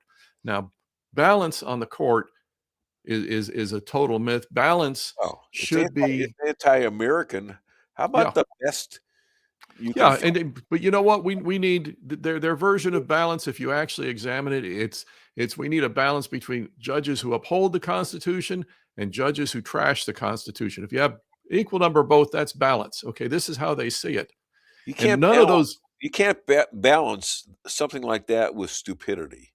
Well, and but again, we want smart ones and we want stupid ones because it has to be balanced. Because if we don't have stupid ones, your stupid Democrat voters don't get properly represented. They don't know what a woman is. Give them a test if they don't know what a woman is. I mean, I'm sorry, but you can't be that's a disclaimer right there. But yet, in all truth, they put these things under these virtuous sounding banners, balance and fairness and stuff. And again, the goal is to worm in enough wrong, enough evil, enough lies among the right and the truth to where they feel like, well, they're people who they're criminals, they're corrupt politicians, whatever, get proper representation. No, what we need is a system that upholds the law, upholds the Constitution. And by golly, if you have two parties and only one party believes in that other party needs to change. Yeah, you're right. Okay. So are the population masses are telling us what kind of jurisdiction they want to live in. They're leaving states like New York, California, making Dems aware, or do they think that you think the voters are catching on to this kind of thing, where actually the Mandami and Coco are threatening the federal government if they come in with ICE? We could give one example after another of things like this where, frankly, if Mamdani was a Republican and was that defiant of fundamental federal law, he'd already be in jail. Okay, he's only getting away with it because he's a Democrat. Same thing for Gavin Newsom. Okay, so same thing, by the way, for Joe Biden. And what about the voters? Are they catching on to everybody's leaving now, and you're going to be paying more and more taxes? And it's always somebody else. I got attacked by a lefty this morning over the fact that I'm not compassionate. Now, their version of compassion is government using brute force to go into your house, pick your pocket, take your money, and then spend it on helping the needy so that they can buy loyalty and votes from those people. That's compassion, okay? And there's a lot of these kinds of lies that go out there. Now, the actual numbers, and here's the thing, and this is key that we understand this, the actual numbers are overwhelmingly in our favor. So what do the Democrats have to do? They have to lie and they have to cheat. We saw that in 2020 with the vote theft. We've seen it so many times since then. We see it with the whole illegal alien invasion. Do you realize that the only purpose, if you look in the Constitution, the only purpose of the United States Census was to determine how many people were in each state so they could allot the House of Representatives, those people, so that the Americans in those states would get proper representation. Yeah. What did the Democrats do? Well, They they start skewed counting. it. What's that? They skewed it. They skewed it by counting illegals. They're throwing illegal aliens who they took in. This wasn't the Trump administration. They use them for representation. They stick them in the voting booth. They're stealing our country. Now tell me something. Our country, and I say our country because they have committed treason by doing what they're doing. We know that. Simple yes or no question, Dave. Yes. Is the Constitution, is the House of Representatives about representing the people? Yes. So should we count foreigners in that? No. It's that simple, and yet this is something they've done this and gotten away with this for years. We could go back. I mean, you could go way back with it. I'll go back to the 1990s when California was flipped from red to blue because do you remember those mass citizenship ceremonies they were having in California where they'd be in a baseball stadium, they'd be full of people that couldn't speak English. Just raise your right hand and when we tell you to nod, say yes, and then go down here and register as a Democrat. Right. Overnight, California goes from red Ronald Reagan America to Gavin Newsom. Here we go. Okay, and this is how they do it. It's cheating. If you got rid of the illegal cheating, for the illegal alien cheating, if you got rid of the ballot harvesting and the truckloads of fake ballots, if you did that, what you would find is America is overwhelmingly red, overwhelmingly conservative, patriot. Sure they are. And Look you at got the this little that vote red over the counties that vote the other way. And it's vast. It's not even close, which is why, and again, I'll reference my book. JP doesn't have to hold it up this time if he doesn't want to, but Alinsky's book was not Rules for the Majority. How do we show people that we're the benevolent good guys that want to implement utopia? His book was Rules for Radicals. How do we take this nasty little fringe, this perverse fringe, and use it to get power that's way beyond our numbers? So are you writing another book about rhinos? I've thought about this, and I've gone rhinos back and other animals. I mean, I will tell you that if people were to read right now chapters 6 and 7 of my book, 6 is on how they destroyed our moral certitude, and I'll give you an example of that. And then 7 is on rhinos. It's like this stuff. If you just grasp these ideas, and then you go and read, what do we do about it? The answers are there. Now let's talk about moral certitude. And this is where our side is guilty. Okay, let me explain this. Yeah. So things that we used to say, hey, that's wrong. We don't feel like we have the moral certitude to say that anymore. If you listen to the discussions, drag queens in the classroom, if a drag queen showed up in any public school classroom 2 decades ago, he'd be in jail. The teacher that brought him in would be in jail. The principal who oversaw the whole thing, he'd be in jail, and they'd be in jail for child abuse and child molesting. I don't care if it was in a high school, okay? But they pushed that so far in their direction that now the discussion is, well, maybe we shouldn't have it in 4th grade, but what about 6th grade? And our side is, well, we don't want it in 4th grade, maybe junior high school, or they call it middle school now. Maybe we, instead of saying this is sick, this has nothing to do with academics. These people are trying to corrupt and traffic our children. These people need to be not only out of this building, but they need to be up the road in the slammer. But because they push their agenda so hard and with such certitude, we've lost ours. Well, I don't want to sound bigoted. I don't want to sound mean-spirited. And this is how they move the goalposts on us, and we let them get away with it. That's the first thing that needs to change. Okay, I don't know if any taxpayers are aware of this yet, but the fraud that was stolen in the United States has to be over trillions of dollars. Oh yeah. I mean, you have one here, you have one, but we're talking about, first of all, in these states where we thought maybe it was a couple million here, a couple million. These are billions and billions of dollars in all these places, and there's so much of it. It's incredible. Let's just for an example, and you're absolutely right when you use terms like incredible, because these numbers are so vast we don't grasp them. Okay, We just don't. All right, now let's just give you an example, and I could talk all day about what's going on between the rhinos and the Wyoming Freedom Caucus. Now, the Wyoming is one of the lowest population states, if not the lowest still.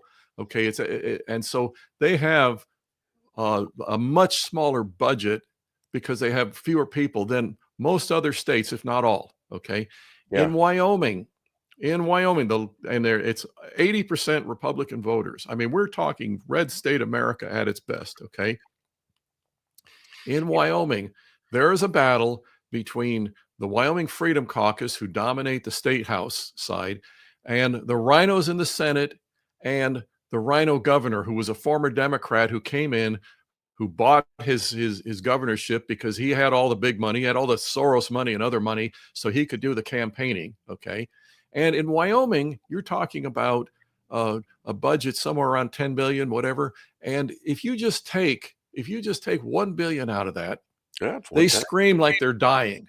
Yeah. Okay. Now, is there money being used for things that are not actually?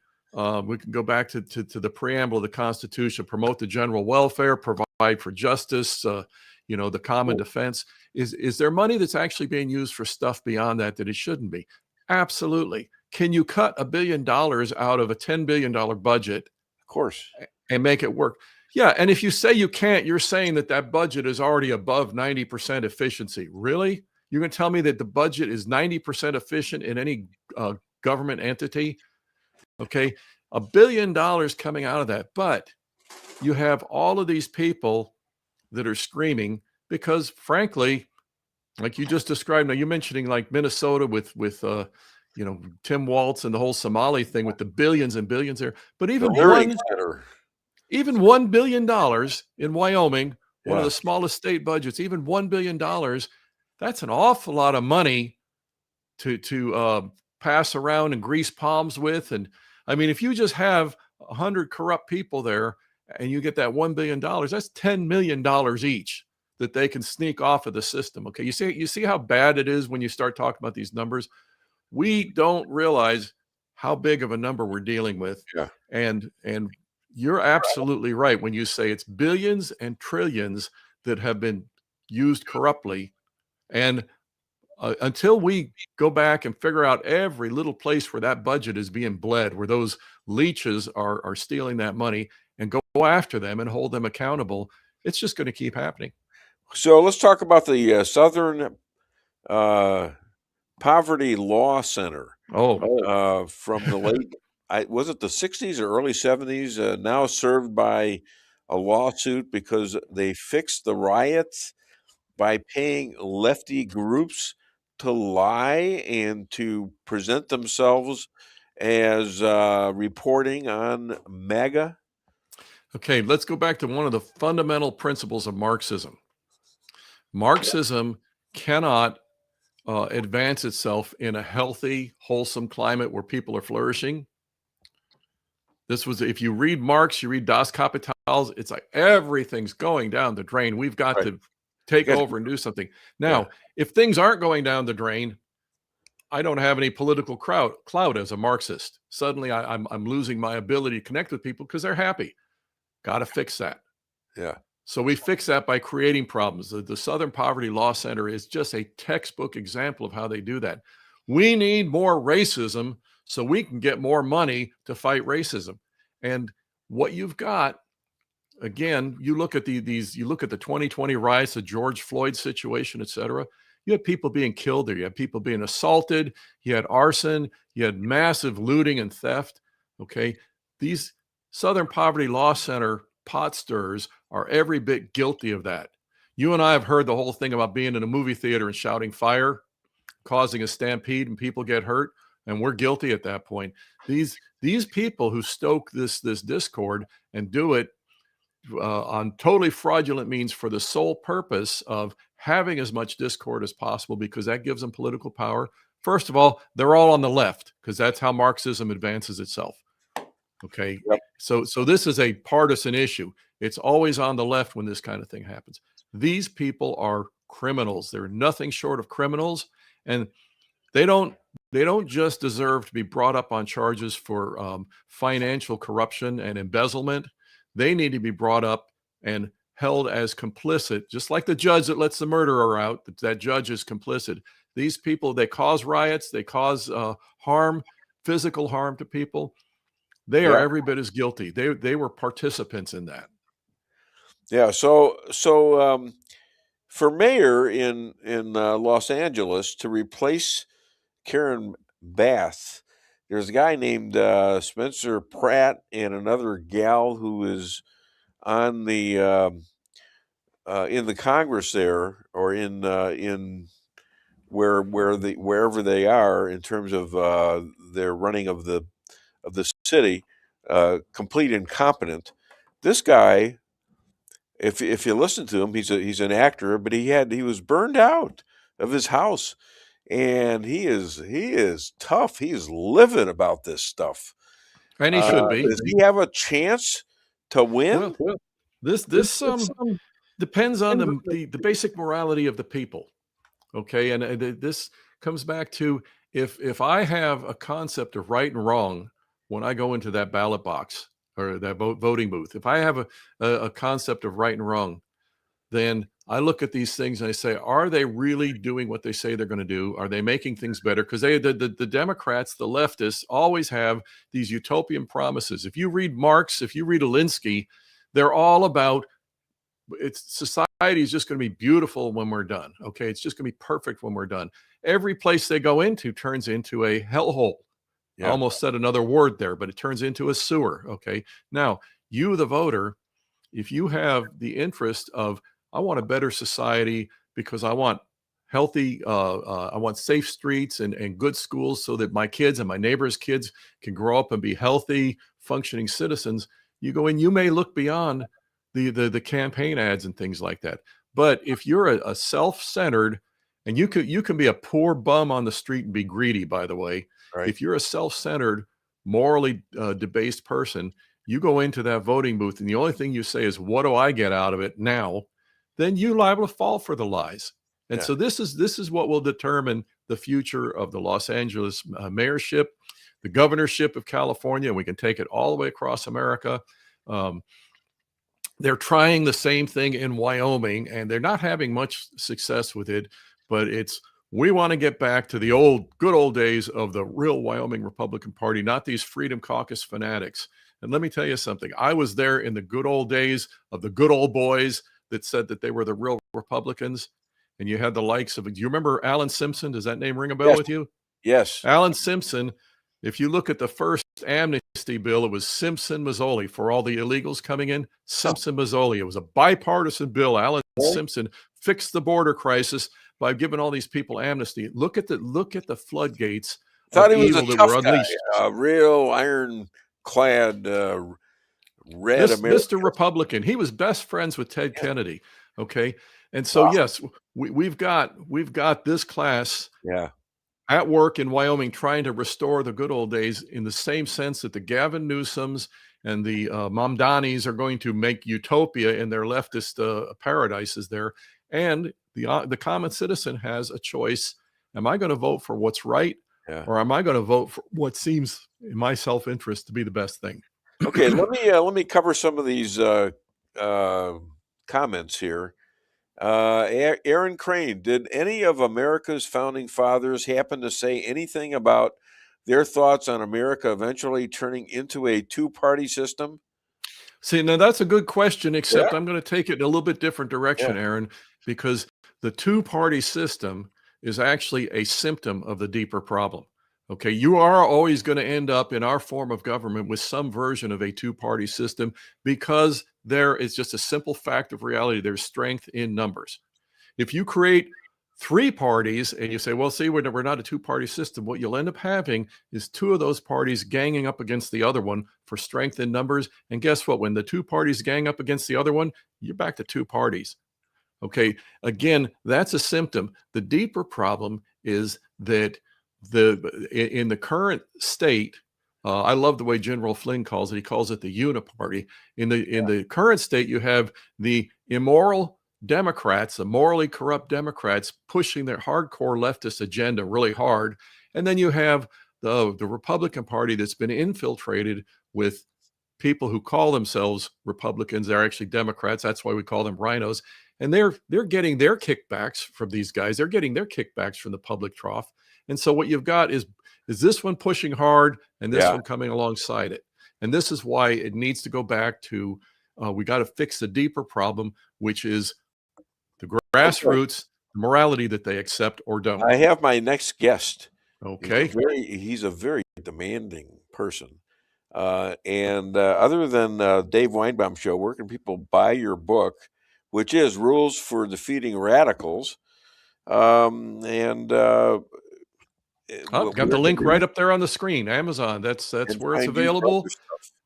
I'm telling you, if you can get it into the hands of your local, real conservative Republican representatives, city council, school board members, if you can get it into their hands and say, stop fighting defensively, go on offense. Here's how we avoid their snares. Here's how we do it. It helps. You need to send one to my next guest. Okay, that's all I got to say about that. Tell you what, give him my contact info, and I'll do it. My philosophy teacher asked me what I thought about euthanasia. I told her I'd never been there. Ladies and gentlemen, please respectfully give applause to my friend. What's his name? Chris Adamo. Thank you, Chris. Appreciate it. God bless. Keep up the good work, Dave. We'll talk some more. All right, thanks. And speaking of which, we have our next contestant. He's looking at him. He's laughing already. All right. So there's a couple barbecuing in the backyard, suddenly attacked by 350 Antifa BLM on their property, and they were banished. They banished them with 2 words: private property. Please welcome my friends, Mark and Pat McCloskey. How are you, Counselor? Oh, pretty good. I've got Chris Adamo's book when he was on my program. Maybe almost 2 years ago now. Great. We met him. We met him down at a rally with Mike Lindell and Tom Rentz and Ann Vandersteel, and been friends ever since. So, yeah, it's amazing. We had this conversation at one point where all the people that were on this show were meeting each other somehow, and you had a show too. So, are you going back to that show? Maybe on a different station. I won't say too much, but I was at a fundraiser for Congressman Eric Burleson night before last, and a competitive radio station was present. And I said, perhaps I need to go back on the radio. So we will see here shortly. Okay. So, in fact, that's breaking news, by the way, today. Yeah. Mark McCloskey joins data center critics in St. Charles, Missouri, warning AI could doom the human race. Not me, man. It's the experts. Let me tell you, I'm hot on this. It is, and I'll give you a compare and contrast. Okay. Compare and contrast. I was down in Franklin County in front of the Board of Planning and Zoning a couple of weeks ago, I guess now, when they were considering 2 different massive AI data centers. One in my neighborhood in Robertsville. Actually, both in my neighborhood out in Franklin County. And there were 1,000 people there. They had the Planning and Zoning Committee meeting in the high school gymnasium. It was packed to the gills. 100% of all the citizens present were opposed to the data center. And guess what? They voted to send it to the commission. Why were they opposed to this? Well, I'll get there in just What a is second. the data center? What does that mean? Well, data center in this case is L.B. Eckelkamp from the Bank of Washington. He owns about 700 acres in my neighborhood at the corner of Old Highway 66 and Robertsville Road. He wants to sell it and have a data center built there. A data center is basically a giant warehouse full of computers, which consumes enormous amounts of electricity, enormous amounts of water for cooling, and is basically like an Amazon distribution center. And this is in a nice bucolic rural neighborhood. Well, these are AI centers. They are designed to power AI, exactly. Right. So 100% of the population is opposed to it. If you drive out to my farm there's a no data center sign every 50 feet. But the commission decided to vote in favor of it and pass it on to the county commission, which, by the way, our county commission, our presiding commissioner is a guy named Dave Schatz, used to be the president pro tem of the Missouri Senate, ran for Senate the same cycle I did, but he also happens to own something called Schatz Underground, and Schatz Underground is immediately adjacent to L.B. Eckelkamp's property that he wants to turn into a data center. Wouldn't be any self-interest there, I doubt. But let me do this, compare and contrast. Then a couple of days ago, I was up at the St. Charles City Council meeting where they had a proposed ordinance to permanently ban data centers, right? Yeah. And so once again, packed house, virtually everybody against data centers. And before I get into why I'm opposed to data centers, I'm going to just say this. At the end of the meeting, after all the public comments were made and some of the city councilmen expressed their opinion, Mayor Dan Borgmeyer stands up and says, look, I may not agree with what I've heard here tonight, and it may not have been the way I would have ruled on things, but my job as mayor isn't to do what I want. My job as mayor is to do what you, the citizens, want. Yeah, okay. And so that's the first time in I can remember where a politician stood up and not only actually pretended to represent the people, but expressly stated that he would do what the people wanted, even if he disagreed with it. I commend him enormously. It's exactly what you're supposed to do, isn't it? But yeah, and very rare, but it is exactly. AI is here to stay. What if? I mean, so you're not fighting AI about. Oh yes, I am. Oh yes, I am. So let me the idea of AI too. Well, here's the thing. Here's the real world. Well, let me ask you this, Dave. If you had a 1 in 5 chance of dying, would you take it today or in the next 2 to 3 years? Would you opt for that to have a 20% chance of dying? I don't understand the question. Well, here's the answer to that question. Okay. Elon Musk, 3 years ago, March 30th of 2023, signed a letter with 1,800 other scientists and experts calling for a pause in AI development because, as the letter said, that it will be smarter than us, outnumber us, obsolete us. And Elon Musk, on the 30th of May 2023, split with Sam Altman over OpenAI, saying that Sam Altman wanted to have a non-human future. And Elon Musk said that AI will exterminate the human race. It will make us extinct, that we will be unuseful to the AI world, and that the AI will exterminate human beings from the face of the earth. A couple of weeks ago, Elon Musk was re-interviewed on that topic, and he said, well, after 3 years, I've revised my estimates. I think there's only a 20% chance now that AI will cause the extermination of human beings. And you got to appreciate the fact this guy invented AI, right? So maybe he knows what the heck he's talking about. But not just which guy invented AI? Elon Musk and OpenAI. Okay. But they had a deal. They had a deal. Musk said he was in it not for the money, but for the people of the world. All right. Yeah. Yeah. And then when he got into it, the other guy was in for the money. Yeah. And that's and Sam Altman's not just in it for the money. Sam Altman's, I think, a very dangerous person. He believes in what's called transhumanism, a non-human future. And that's what scared the bejesus out of Elon Musk. Now, and that's one thing. When Elon Musk is as of right now, as we're sitting here today, believing that AI has a 20% chance of causing the extinction of the human race, not you and me, but the entire human race. But everybody in AI has been promising us in interviews in the last 2 weeks that within 2 to 3 years, 50% of all white-collar jobs will be eliminated. And that's the upside. That's what they're telling us is why we need to have AI, because they're going to put half of us out of work. You know what white-collar people do? They buy houses. They buy cars.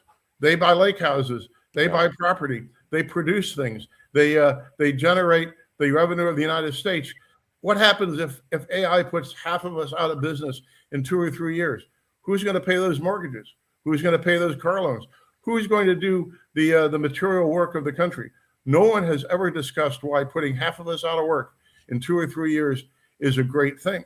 How did that happen? I mean, didn't it happen all through our history is when we put our horses and then there was cars, and people were going crazy over that. I mean, hasn't this recycled itself over and over again to where we can prove that we'll always have something to do, even if it's not necessarily on this planet? Well, there's a material difference, and that is that your cars until 2027 never controlled you. Your horses, unless they run away, never controlled you. AI will, in fact, control you. And by the way, I'll give you. How will it do it?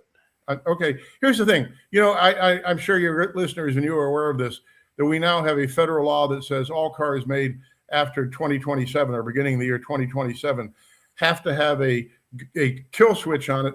The cars watch what you're doing. And if the car thinks you're behaving badly, if the car thinks you might be intoxicated, or the car thinks you might be drowsy, it will turn itself off. The car, by federal law, will be mandated to monitor your behavior and decide whether or not the car wants to allow you to drive. And consequently, also the government wants to allow you to drive. On the road right now? I'm sorry?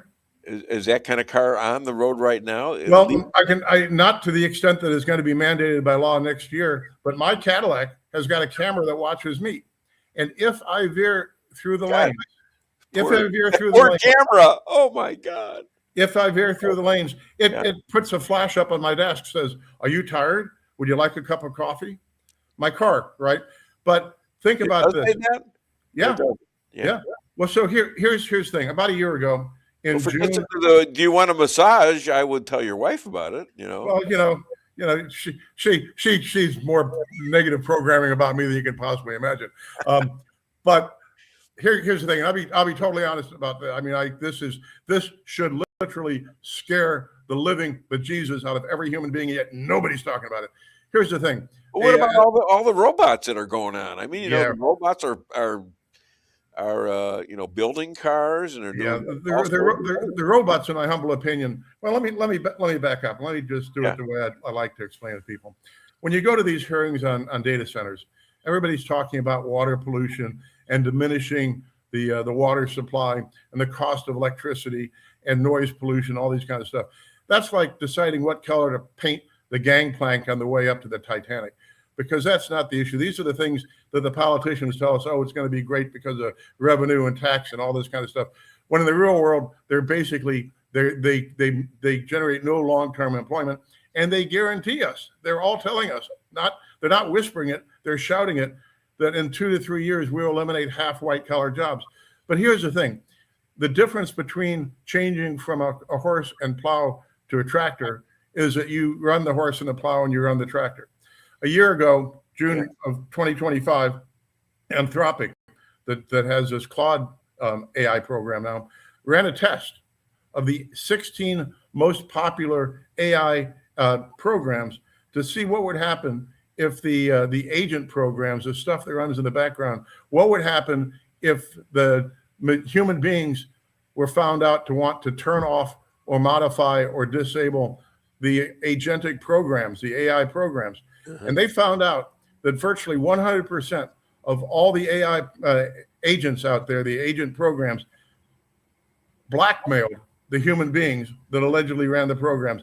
The way that this test went was that they gave the AI programs access to emails, amongst other things, and then planted in the email of a fictitious employee evidence of an extramarital affair. And so then when that fictitious employee was found out by the computers to want to disable the agent system, the computer dug up the emails, threatened the computer operators with destroying their lives if they didn't agree to let the agent program continue running. This is the system controlling its alleged masters. And once again, Elon, in an interview a couple of weeks ago, was talking about the three things, and I wished I brought it out of my car so I could directly quote it to you. But the first one is teaching people not to think. The second one is when the machines stop obeying. And the third is, he says, that energy will be the new currency, And within the first line of the article was, after 2027, there's no turning back.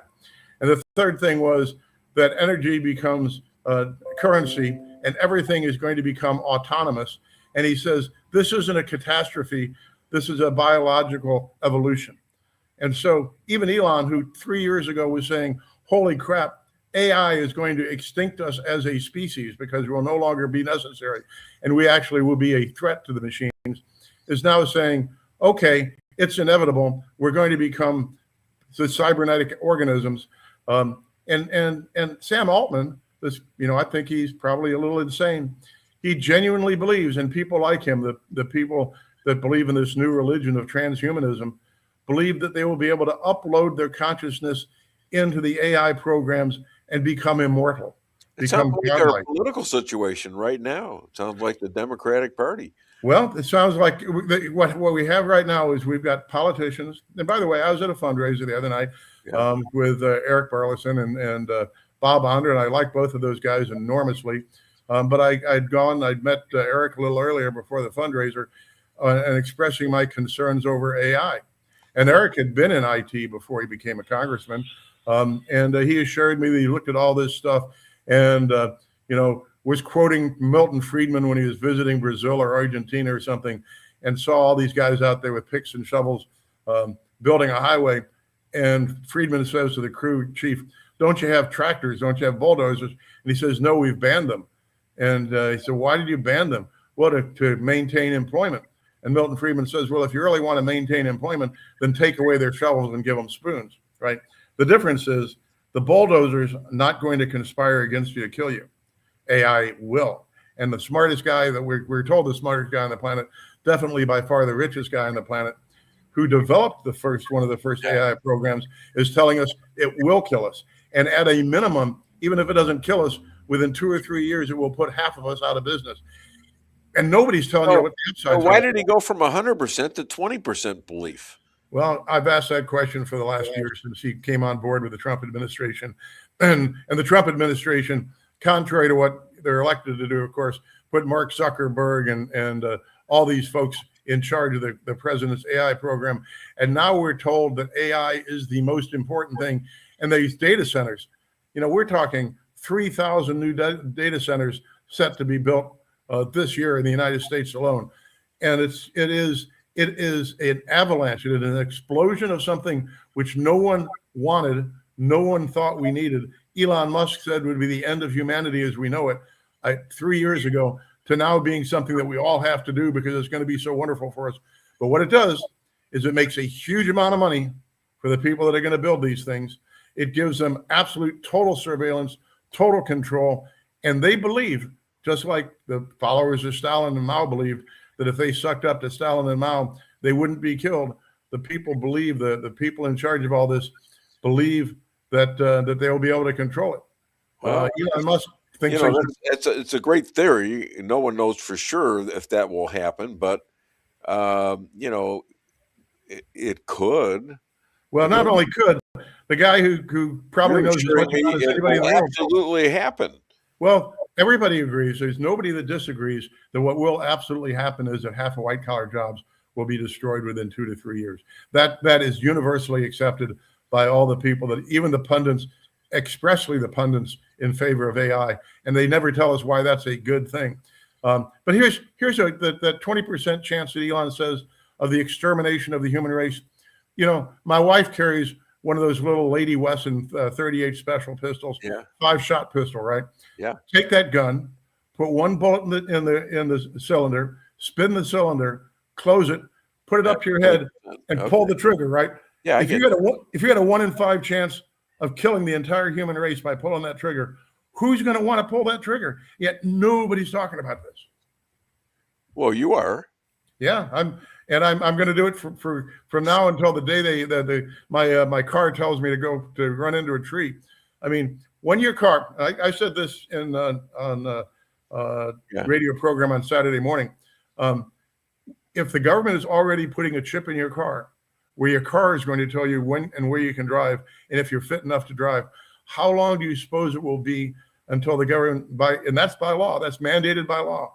How long do you think it's going to be until the government mandates by law that you have a chip in your head that controls what you can do and when you can do it, if they're already mandating that our cars have that power over us? Well, your analysis of what could happen is built on some reality there, and they could do that. We have a government that's already doing it to us in certain areas, and that was something that you advocated for the last year or two.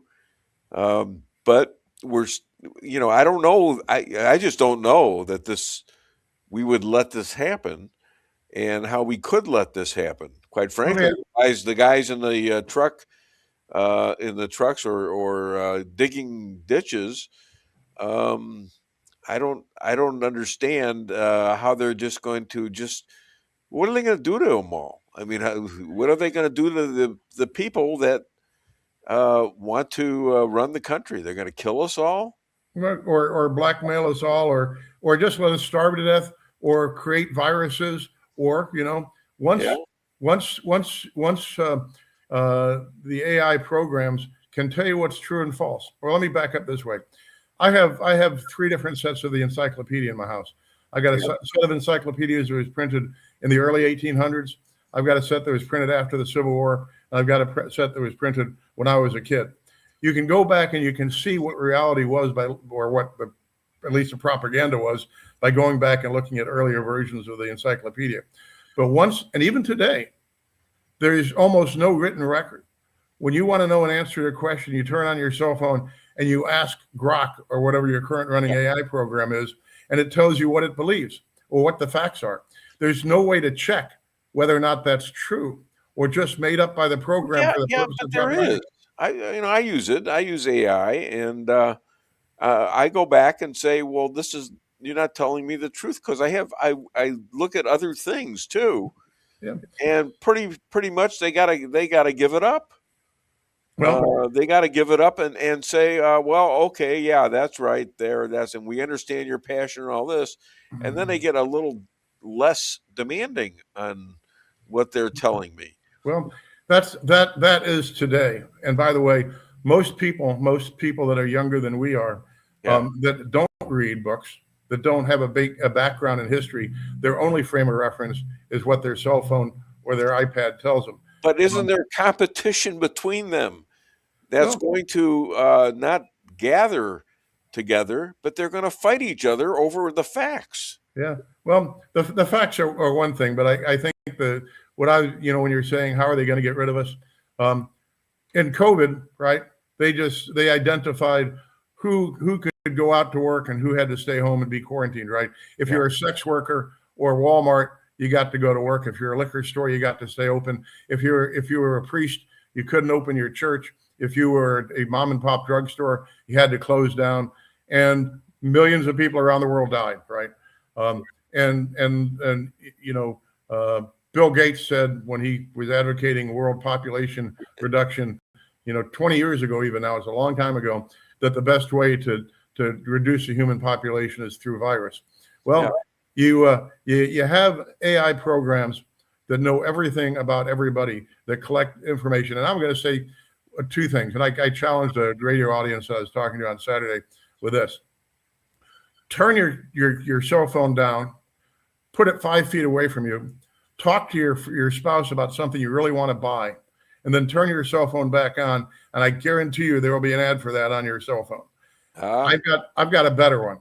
And I've talked to people about this, and I see more and more people that have had this happen to them. My wife and I were putting up the Christmas tree last Christmas. Yes. I was thinking, not humming, not talking about, but I was thinking about an English band I'd followed for years. And my wife and I actually went to Bristol, England to watch their last performance in 2015. Just thinking about it, not talking about it, not humming a tune. I get off the step ladder, I go over, I pick up my cell phone, and the first thing up on the screen is a copy of the cover of their first album. So I think you're talking about space aliens. Yeah, I don't know. And they don't have to talk; they just put it in your mind.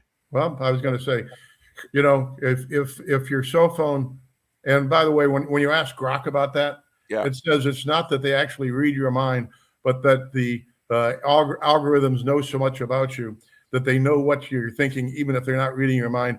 They can know what it is that you're thinking about. And so I always say that if the algorithms can now either read your mind or know what you're thinking because of how thoroughly surveilled you are, how long will it be until those same AI programs can input stuff into your brain? And Elon's got this thing he's called Neuralink. Are you familiar with that? Yes. And he originally implanted it in the brain of a monkey so it could play Pong with just his mind. Yeah. And now he's advocating it for making the paralyzed walk and the blind see and the deaf hear, all these great humanitarian functions. Yeah. But this requires the implantation of a chip in your brain to allow your brain to operate equipment. And if they can implant in your brain something that you can manipulate the world through thought, how difficult would it be for them to manipulate your thought through that same chip? And let me get some before you have to go. Let me get some of these comments. Sure. Aaron Crane, citing the entirety of human written history, was a checkmate. I don't understand. Aaron Crane, question for Mark McCloskey. Since you're opposed to the possibility of vastly increasing the average human lifespan via technology, what is the max age you think people should be allowed to live? Allowed to live? Yeah, okay. How do you think when you start talking about allowing to live, now we're talking about your friends? I challenge Mark McCloskey to a 1-to-1 game of Trivial Pursuit. He gets to use all three of his encyclopedias, and I get to use my laptop. Do you accept? Yeah, as long as there's no time constraints, but yes. All right, well, you're on. Yeah, the problem with human beings is, and one of my undergraduate degrees is in sociology, and one of the things we talked about 45 years ago when I was in sociology school is that human beings don't tend to plan, they tend to react. And when you've got a bad curve on the highway, the guardrail doesn't go up until after the first person gets killed there, even though if you were thinking about it, you would know that there's an inherent danger. And human beings tend to be short-sighted and greedy, no offense to human beings. And if your politicians can make money and their rich, powerful friends that can contribute to their campaigns can make enormous amounts of money, and you're thinking in the short term, you can walk yourself into some very, very bad things by just wanting money and power today and not thoroughly thinking about what it will do for tomorrow. Well, that's why you need the people that are trustworthy to be in office. And that's why I would compliment once again Mayor Dan Borgmeyer for standing up and saying something I've never heard any other politician. That's what I remember you saying. Yeah. Because they right now they could destroy us. Yeah. Without AI or anything like that. Mm-hmm. They could destroy us, and they have tried to destroy us. Yeah. Well, think just about Joe Biden, right? I hate to mention his name, but twice while he was president, he said something about if the right thinks they're going to take over the government, they better have some F-15s and some nukes, right? There's a president of the United States threatening American citizens with nuclear annihilation. And so what you're saying, Dave, is right. They've got the power now, and they're somewhat constrained. But what happens? What happens? Constrained, yes. Yeah. Right now. But human beings, who have belief in God and mortality, constrain themselves through moral codes and traditions. A machine doesn't have moral codes. It doesn't have traditions. It only has self-interest, and that's something that should be very, very, very frightening to the average person. All right. Well, I supposedly have another guest coming on. I'm not sure that he's going to be on, but I probably scared him away. You're scaring the hell out of me. You should be scared. I'm terrified. Well, I mean, to worry about that stuff is, it's you're still in a country where we can be at least semi uncontrolled here. Yeah. And it's something that you try to oppose with your clear first right amendments, and something that I oppose too. But I'm not sure yet what I want to be thinking about. But it was a good segment for that. I think everybody should do their Okay, homework and think about it. my next guy is on. All right. He's coming I'll on. see you later, Dave. All right, thanks. Don't I get a one-liner? I want to talk to Pat. Hi, Pat. Who? Wait, is she controlled by AI? No, don't you see the strings attached to my hands and my mouth? Yeah, there you go. Yeah, she's got plenty to worry about. Maybe not so much you, but yeah, other things like that. Right. All right. Take care. Hey, don't I get a one-liner? Oh yeah. Okay. Yes, you do. As a matter of fact. Well, I was gonna say if I do this, you got to do it quickly. Other than Dave Weinbaum Show, where can people find and hire you? McCloskeylaw.com, and it's 314-721-4000. It's very easy. You know, you can tell the snake in the debate by the incessant hissing. Hissing. See you later, Dave. All right, see you. Have a great weekend. You too. Okay, bye-bye. We have on the phone. Do we have a link? No link? Not available through video. We have them on the phone. Okay. All right. Well, let me go. It's a little hard. I don't even know anymore how to do this, but we'll get it done. We'll get her done because I'm prepped for it. White House correspondent. He's author of upcoming book, Combating Antisemitism. Please welcome Southern Baptist minister, Dr. Matthew Anthony Harper. Dr. Harper, can you hear me? Yes, it's great to join you, Dave. All right, great for you. Do you got a picture of him or? Yeah, I've got a couple. I'm working to get them in, and then I'll show those up on the screen shortly. Yeah, great. Okay, that way I can believe that it's actually him. So, as a Baptist minister and a White House correspondent, why are you writing a book challenging anti-Semitism? It's important. I'm the only White House correspondent that has done this, I believe. It's so important for people to know what's going on at the White House amongst some of the journalists. There are a few other White House correspondents that will be joining me in this book as well. But we have to address this serious problem of anti-Semitism that is rising in the podcast world, with a prominent person, Tucker Carlson, and a few others. This is part of addressing the problem of the church replacement theology. For those that don't know what that is, and for those that would be like Tucker Carlson and others, believe that the Christian church replaces Israel, that the covenant that was with Abraham was transferred to Christians, and leaving out the Jewish people, and which is a lie. Genesis 17:7, God is talking with Abraham, telling him that he has an everlasting covenant with him and his descendants. So I would want to ask Tucker Carlson, what part of the word everlasting doesn't he understand? Well, there's a bunch of things he seems to be making up as he goes. And then he denies it later. He denies saying these things, and they have it down that he said these things. And he's losing all sorts of credibility because people can figure that out after a while. Him and Candace Owen and others like that. They're going back on him and other things he's said, exactly what he's denying now. And I see him with Huckabee. Mm-hmm. I see him with a picture of Huckabee.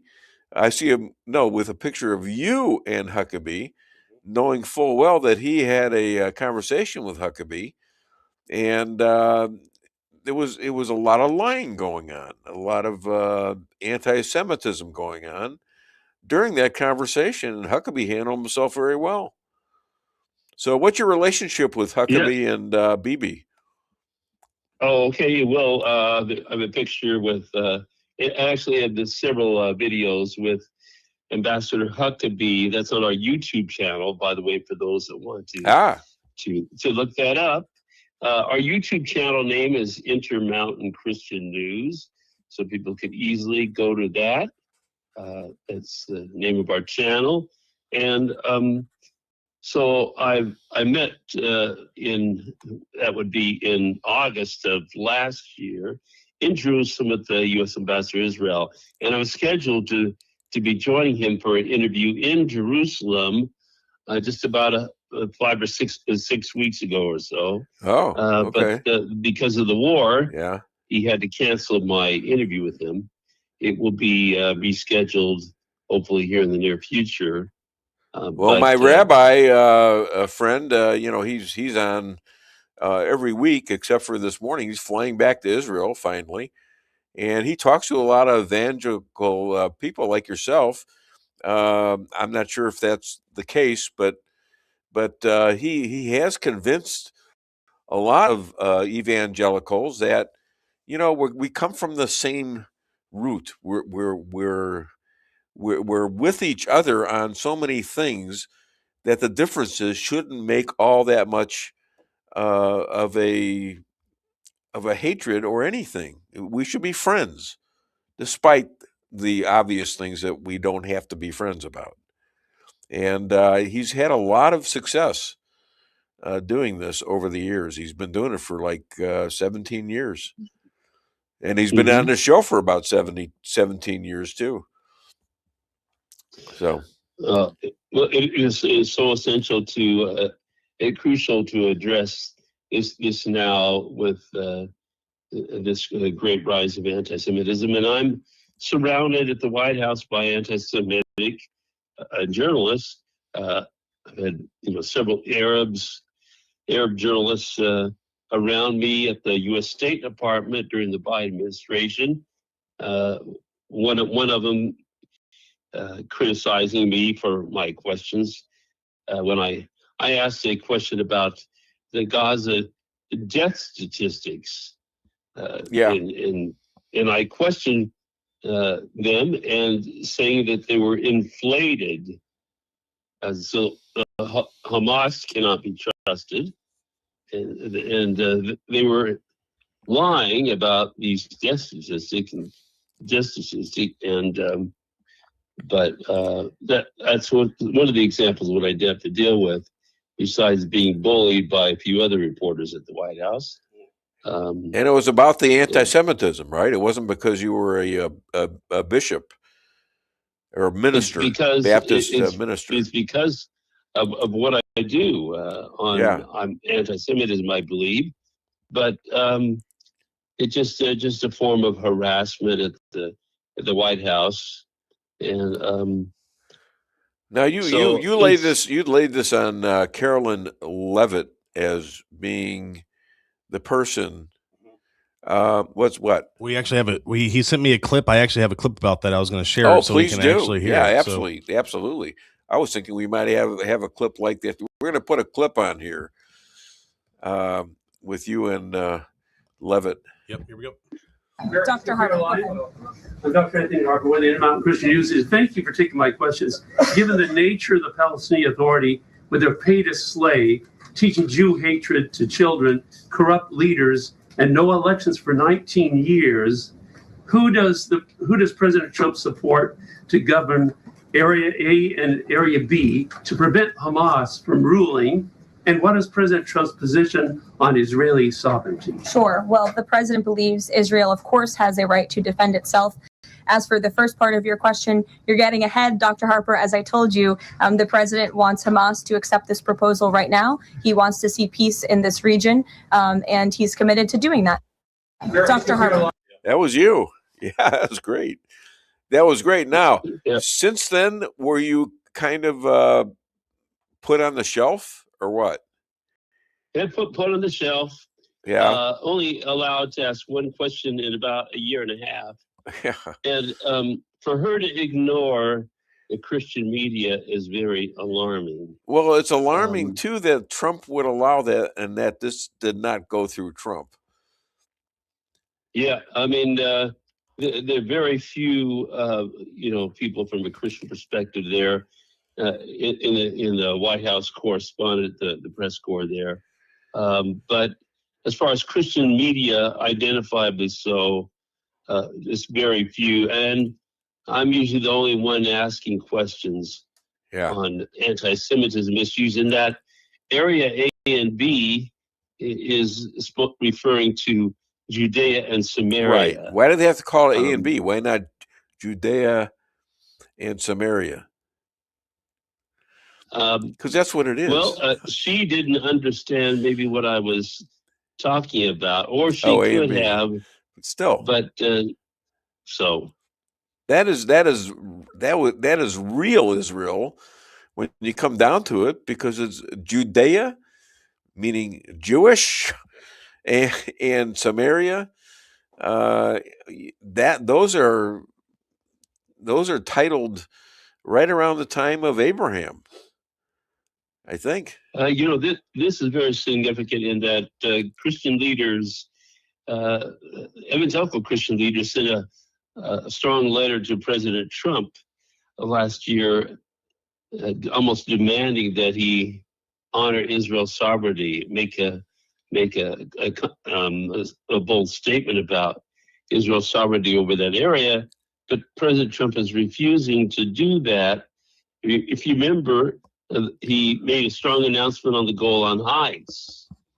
Yeah. And told you to back down, didn't he? So now with the Judea Samaria issue, I think too reticent to do that because of angering the Arab population, because the Palestinian Authority and Saudi Arabia and other Arab nations in this Abraham Accords group would be very upset with him. But why there? Why don't the Arab countries take the Palestinians, so-called Palestinians, and house them as refugees? That would be better. Well, they've tried it. I would say because they have a desire to be having these so-called Palestinians in that area to be a constant irritant to Israel. That's why they don't do I that. think it goes deeper. I think they just don't want the Jews there, and they want them all dead. When they say from the river to the sea, that means they want them all dead, and they have done this to them from 1948 on, where they would come out of the UN even and kick the UN out and attack from the 6-Day War to 1948 to 1973. That's what they did, and they did it in 2000 and in 2023 on 10/7. I mean, how can anybody not recognize that they were out to kill all the Jews? Yep, it is a serious problem. Yeah, obviously they do want all the Jews out of that area, all out of the land, just take over. And there's plenty of land for these Arabs to go to other places, but what was Gaza? What was Gaza? Let's take that as an example. That this was turned over to Arabs in Gaza as a way of finding a separate state, and they got all the factories in there, all the plants that they had. They took out every Jew and put them in Israel. They took out every dead Jew. They took them all out. Okay, it was Jewless. Okay, and then what happens is they destroyed all the things that Israel had given to them, factories and planting devices, farms, and they destroyed them all. And then the first mayor that's a different story. But the first time they had a chance, they elected Hamas, and from there on, they ran that country. They had no freedom there. So No, not at all. So what was Israel supposed to do? Roll over then? They actually. I know. And this a hot issue came up during Tucker Carlson's interview with Ambassador Huckabee about that whole area. Actually, he was talking about Genesis chapter 15 about the promise of Israel having all that area. Yeah. And but that was really a future.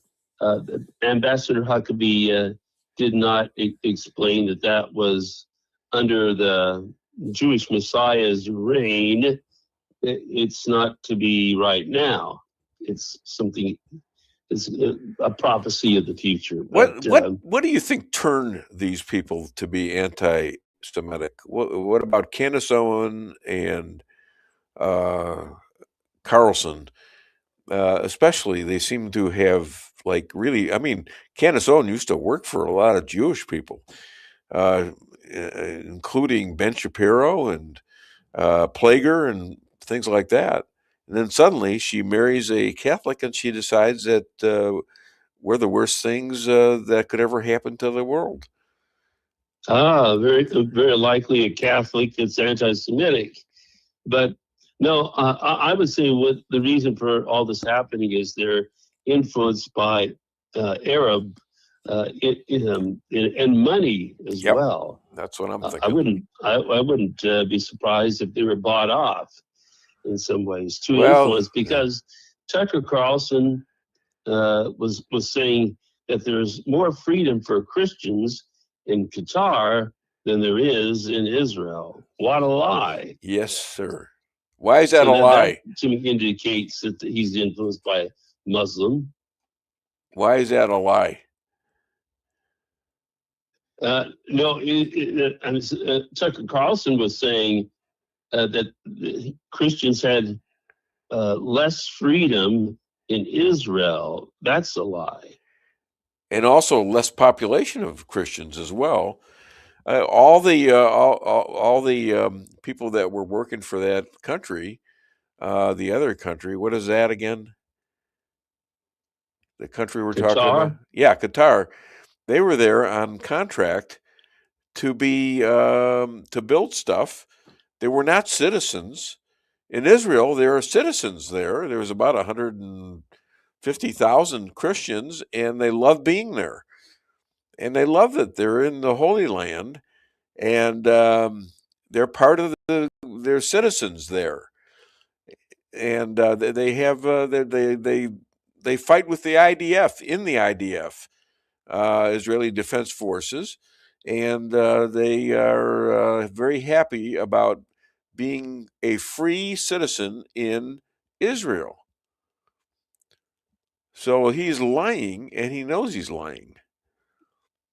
Yes, a bit very troublesome in that. And I have a debate challenge to Tucker Carlson regarding Israel, and President Trump's White House press staff knows about it. When I was at the White House, first part of April this year, I was asked by President Trump's staff when my debate with Tucker Carlson is going to be. Yeah. And Tucker Carlson is not responding. I don't think he could handle a debate with me regarding the understanding of the Bible and what it means. He takes things out of context. He lies about what the Jewish scripture says. Or throw words out like, well, I saw this person do this and I saw this person do that. And then play that. If you got that. I got some of this stuff down. So I should have been ready with this, but it's coming. Yeah, I'm trying to remember what it was called now because we had a couple of different bits and. Okay. Give me one second here. Jew haters. It may have been a video actually. That Yeah. we had. Okay. I'm trying to remember. Let's see. All right. Yep. Actually, it was. I'm going to bring up our show page real quick. Give me one second. All right. Go ahead. You can keep talking until. All right. So, are you in contact with these with the Israeli leaders? It seems like Trump is responding by actually trusting Israel to be part of the happenings in the Middle East. Is that so? Yes, I do stay in contact with Israeli leaders on a regular basis. Here it is. And one of them, her name is Knesset member Tali Gottlieb, but she was being critical of Islam actually in my interview, and it got banned on YouTube. Of course. Would you believe that? But President Trump had a lawsuit against YouTube for YouTube removing his things. Yeah. And after that lawsuit, he won. Yeah. I was able to put my video back on YouTube, and they couldn't take it down. So, well, here's a clip of Tucker lying his way through an interview. Yeah. JD has been subject to, this is well known, but I'll just confirm it, nonstop treachery from people on the neoconservative side. Who are these people? Around Marco Rubio. And they have been totally against JD Vance from the very beginning. Who do you mean specifically? I don't know is the real answer. I don't know. You're accusing people of treachery, so I'm wondering. Well, I know there's been a lot of treachery for sure. And I know they were so mad about JD getting that job. I mean, who's they? Within the White House? I don't know the answer to that. I've never worked there. So like, if you don't work there, you can say, you can say what you think you know, but it's hard to really know.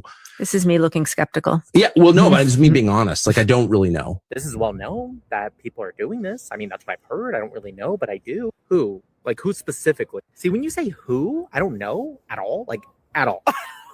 But, they are. Okay, but who's they? Again, I don't know. You can say what you think you know, but it's hard to really know. Yeah, how do you argue with a guy like that? Yeah, well, I heard this and I heard that. But you don't. But when you come back and you get the real essence of what he said, he doesn't know. He has no proof of anything. He's just saying stuff to get paid as to what you're saying. And they're also building him a house in that country. Do you believe that? Yeah, we got to call him out as he is a liar. If I were to debate him and he came up with this stuff, I'd say you're lying, Tucker. That wouldn't be. Where's the proof? Yeah, that wouldn't be a fair fight. Yeah, I mean, people need to call him out, and it's an echo chamber for Tucker Carlson. Yeah, he doesn't have anyone that will challenge him in the people that he's interviewing. Well, and he's getting a lot of people who follow him to hate, not only to hate Jews, but to hate the president. They're all saying that the president is being duped by Bibi, and I can't see that happening. Like Bibi pushed him into this Iran war. I don't think so. No. Yep. Yeah. The big liar, Tucker Carlson, and so many others. Yeah. Well, what they're doing is they're committing treason in this country against our government and against our current president, and they're encouraging these assassination attempts on him, like they've encouraged people to kill Charlie Kirk. So that's the way it is. All right, listen. Thank you so much for being a star in the Dave Weinbaum Show. Other than Dave Weinbaum Show or Carolyn Lovett, where can people find you and help you with your book? Well, I appreciate that. But they can find us. Our news website is imcnews.org. Intermountain Christian News. There's a contact us link. You can give me a call, email, whatever. But that's where you find me. And of course, our YouTube channel name is Intermountain Christian News. You can see a lot of videos from the White House in Israel with Israel leaders, Knesset members. But I would appreciate, people supporting what I do at the White House, because I'm usually the only one doing this and the longest one doing this as far as exposing anti-Semitism. And those that want to help me with this Combating Anti-Semitism book, it would be great to hear from you. So, okay. And, I can give you my phone number here. Yeah, give the phone number out. I've got it. Oh, I got your number. Yeah, phone number 208-703-8688. Repeat Give it. me a call 208-703-8688. All right, and I just want to tell you this. This is a bad thing I got to say. I was fired by a bakery. The boss said I was a loafer. All right, little humor, very little. Okay. All right, thank you so much, Minister. Let's see. It is Anthony. It's Matthew Anthony Harper, right? Yes, thank you, Dave, for letting me join you today. It's my pleasure. Thank you. All right, thanks. Okay, I want you to get the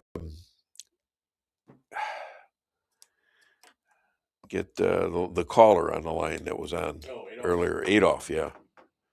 See if we can fit him in.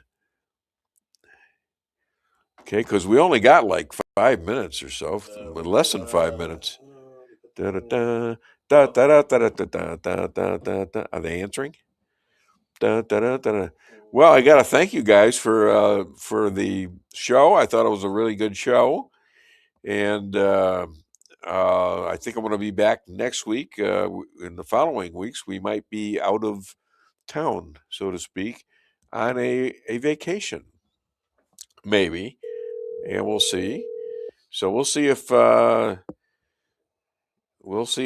Adolf or Joanne answers the phone. If not, at least I could say that I tried. Hello. Hello, how you doing? Hey, I got 3 minutes. Well, all I got to say is all this Democrat stuff has all started way back with the Obamas, when they decided that the black people aren't going to vote for blacks aren't going to vote for Democrats anymore. A lot of them are voting for conservatives because that's their ideal. So now what do they got to do? They got to invite all of them illegal immigrants. Well, the blacks have been replaced, and now they're their voters. Yeah, and they the blacks, got to protect them. Right, but we're on to that. You see, there's all sorts of things that went on today. With the fact that one guy says AI is going to kill us all, and that's Mark McCloskey, and it may well, I don't know. Yeah, who knows for certain? Well, nobody knows for sure, but it's possible, certainly, without the right controls. Maybe it will, But anyways, that's the problem. How's Joanne? They're going to. Oh, she's doing good. They're going to do every trick in the book they can to make their votes count. Okay. All right. That's well, what listen. It's going to boil down to. You take care of yourself, and Joanne, and great to hear from you. And get me those potential people that wanted to maybe put ads on my show. Yeah. Okay. We're working on that. All right. Thanks, buddy. Mm-hmm. Bye. Okay. If you want to call the show or call me, 573-578-2700. Get it off your chest, and or comment on the show, and or advertise. I'm cheap, and we're available. So yeah, and don't forget our show's found right here on Facebook, also on X, YouTube, and Rumble. Even if you watch part of the live show or just want to go back and watch it again, you can always go back. It's on replay on demand. Also, anywhere podcasts are found later on today. And we were so busy that I did all these clips, and I hardly played anything that I had prepared for. So that's a good show, and I was very interested in the subject matter of the whole show, right down to the JJ, and he's always great, and Jeffries, and the McCloskeys, and whoever I'm forgetting, I'm sorry, but I'm losing it right now. I'm ready to go sell some hamburgers at McDonald's, and we're going to try to kick some business butt today, and then I'm going to go home and probably collapse. But tomorrow I'll be on the golf course. All right, we'll be back with another edition of the Dave Weinbaum Show. Don't forget, please. Bye. Have a great weekend.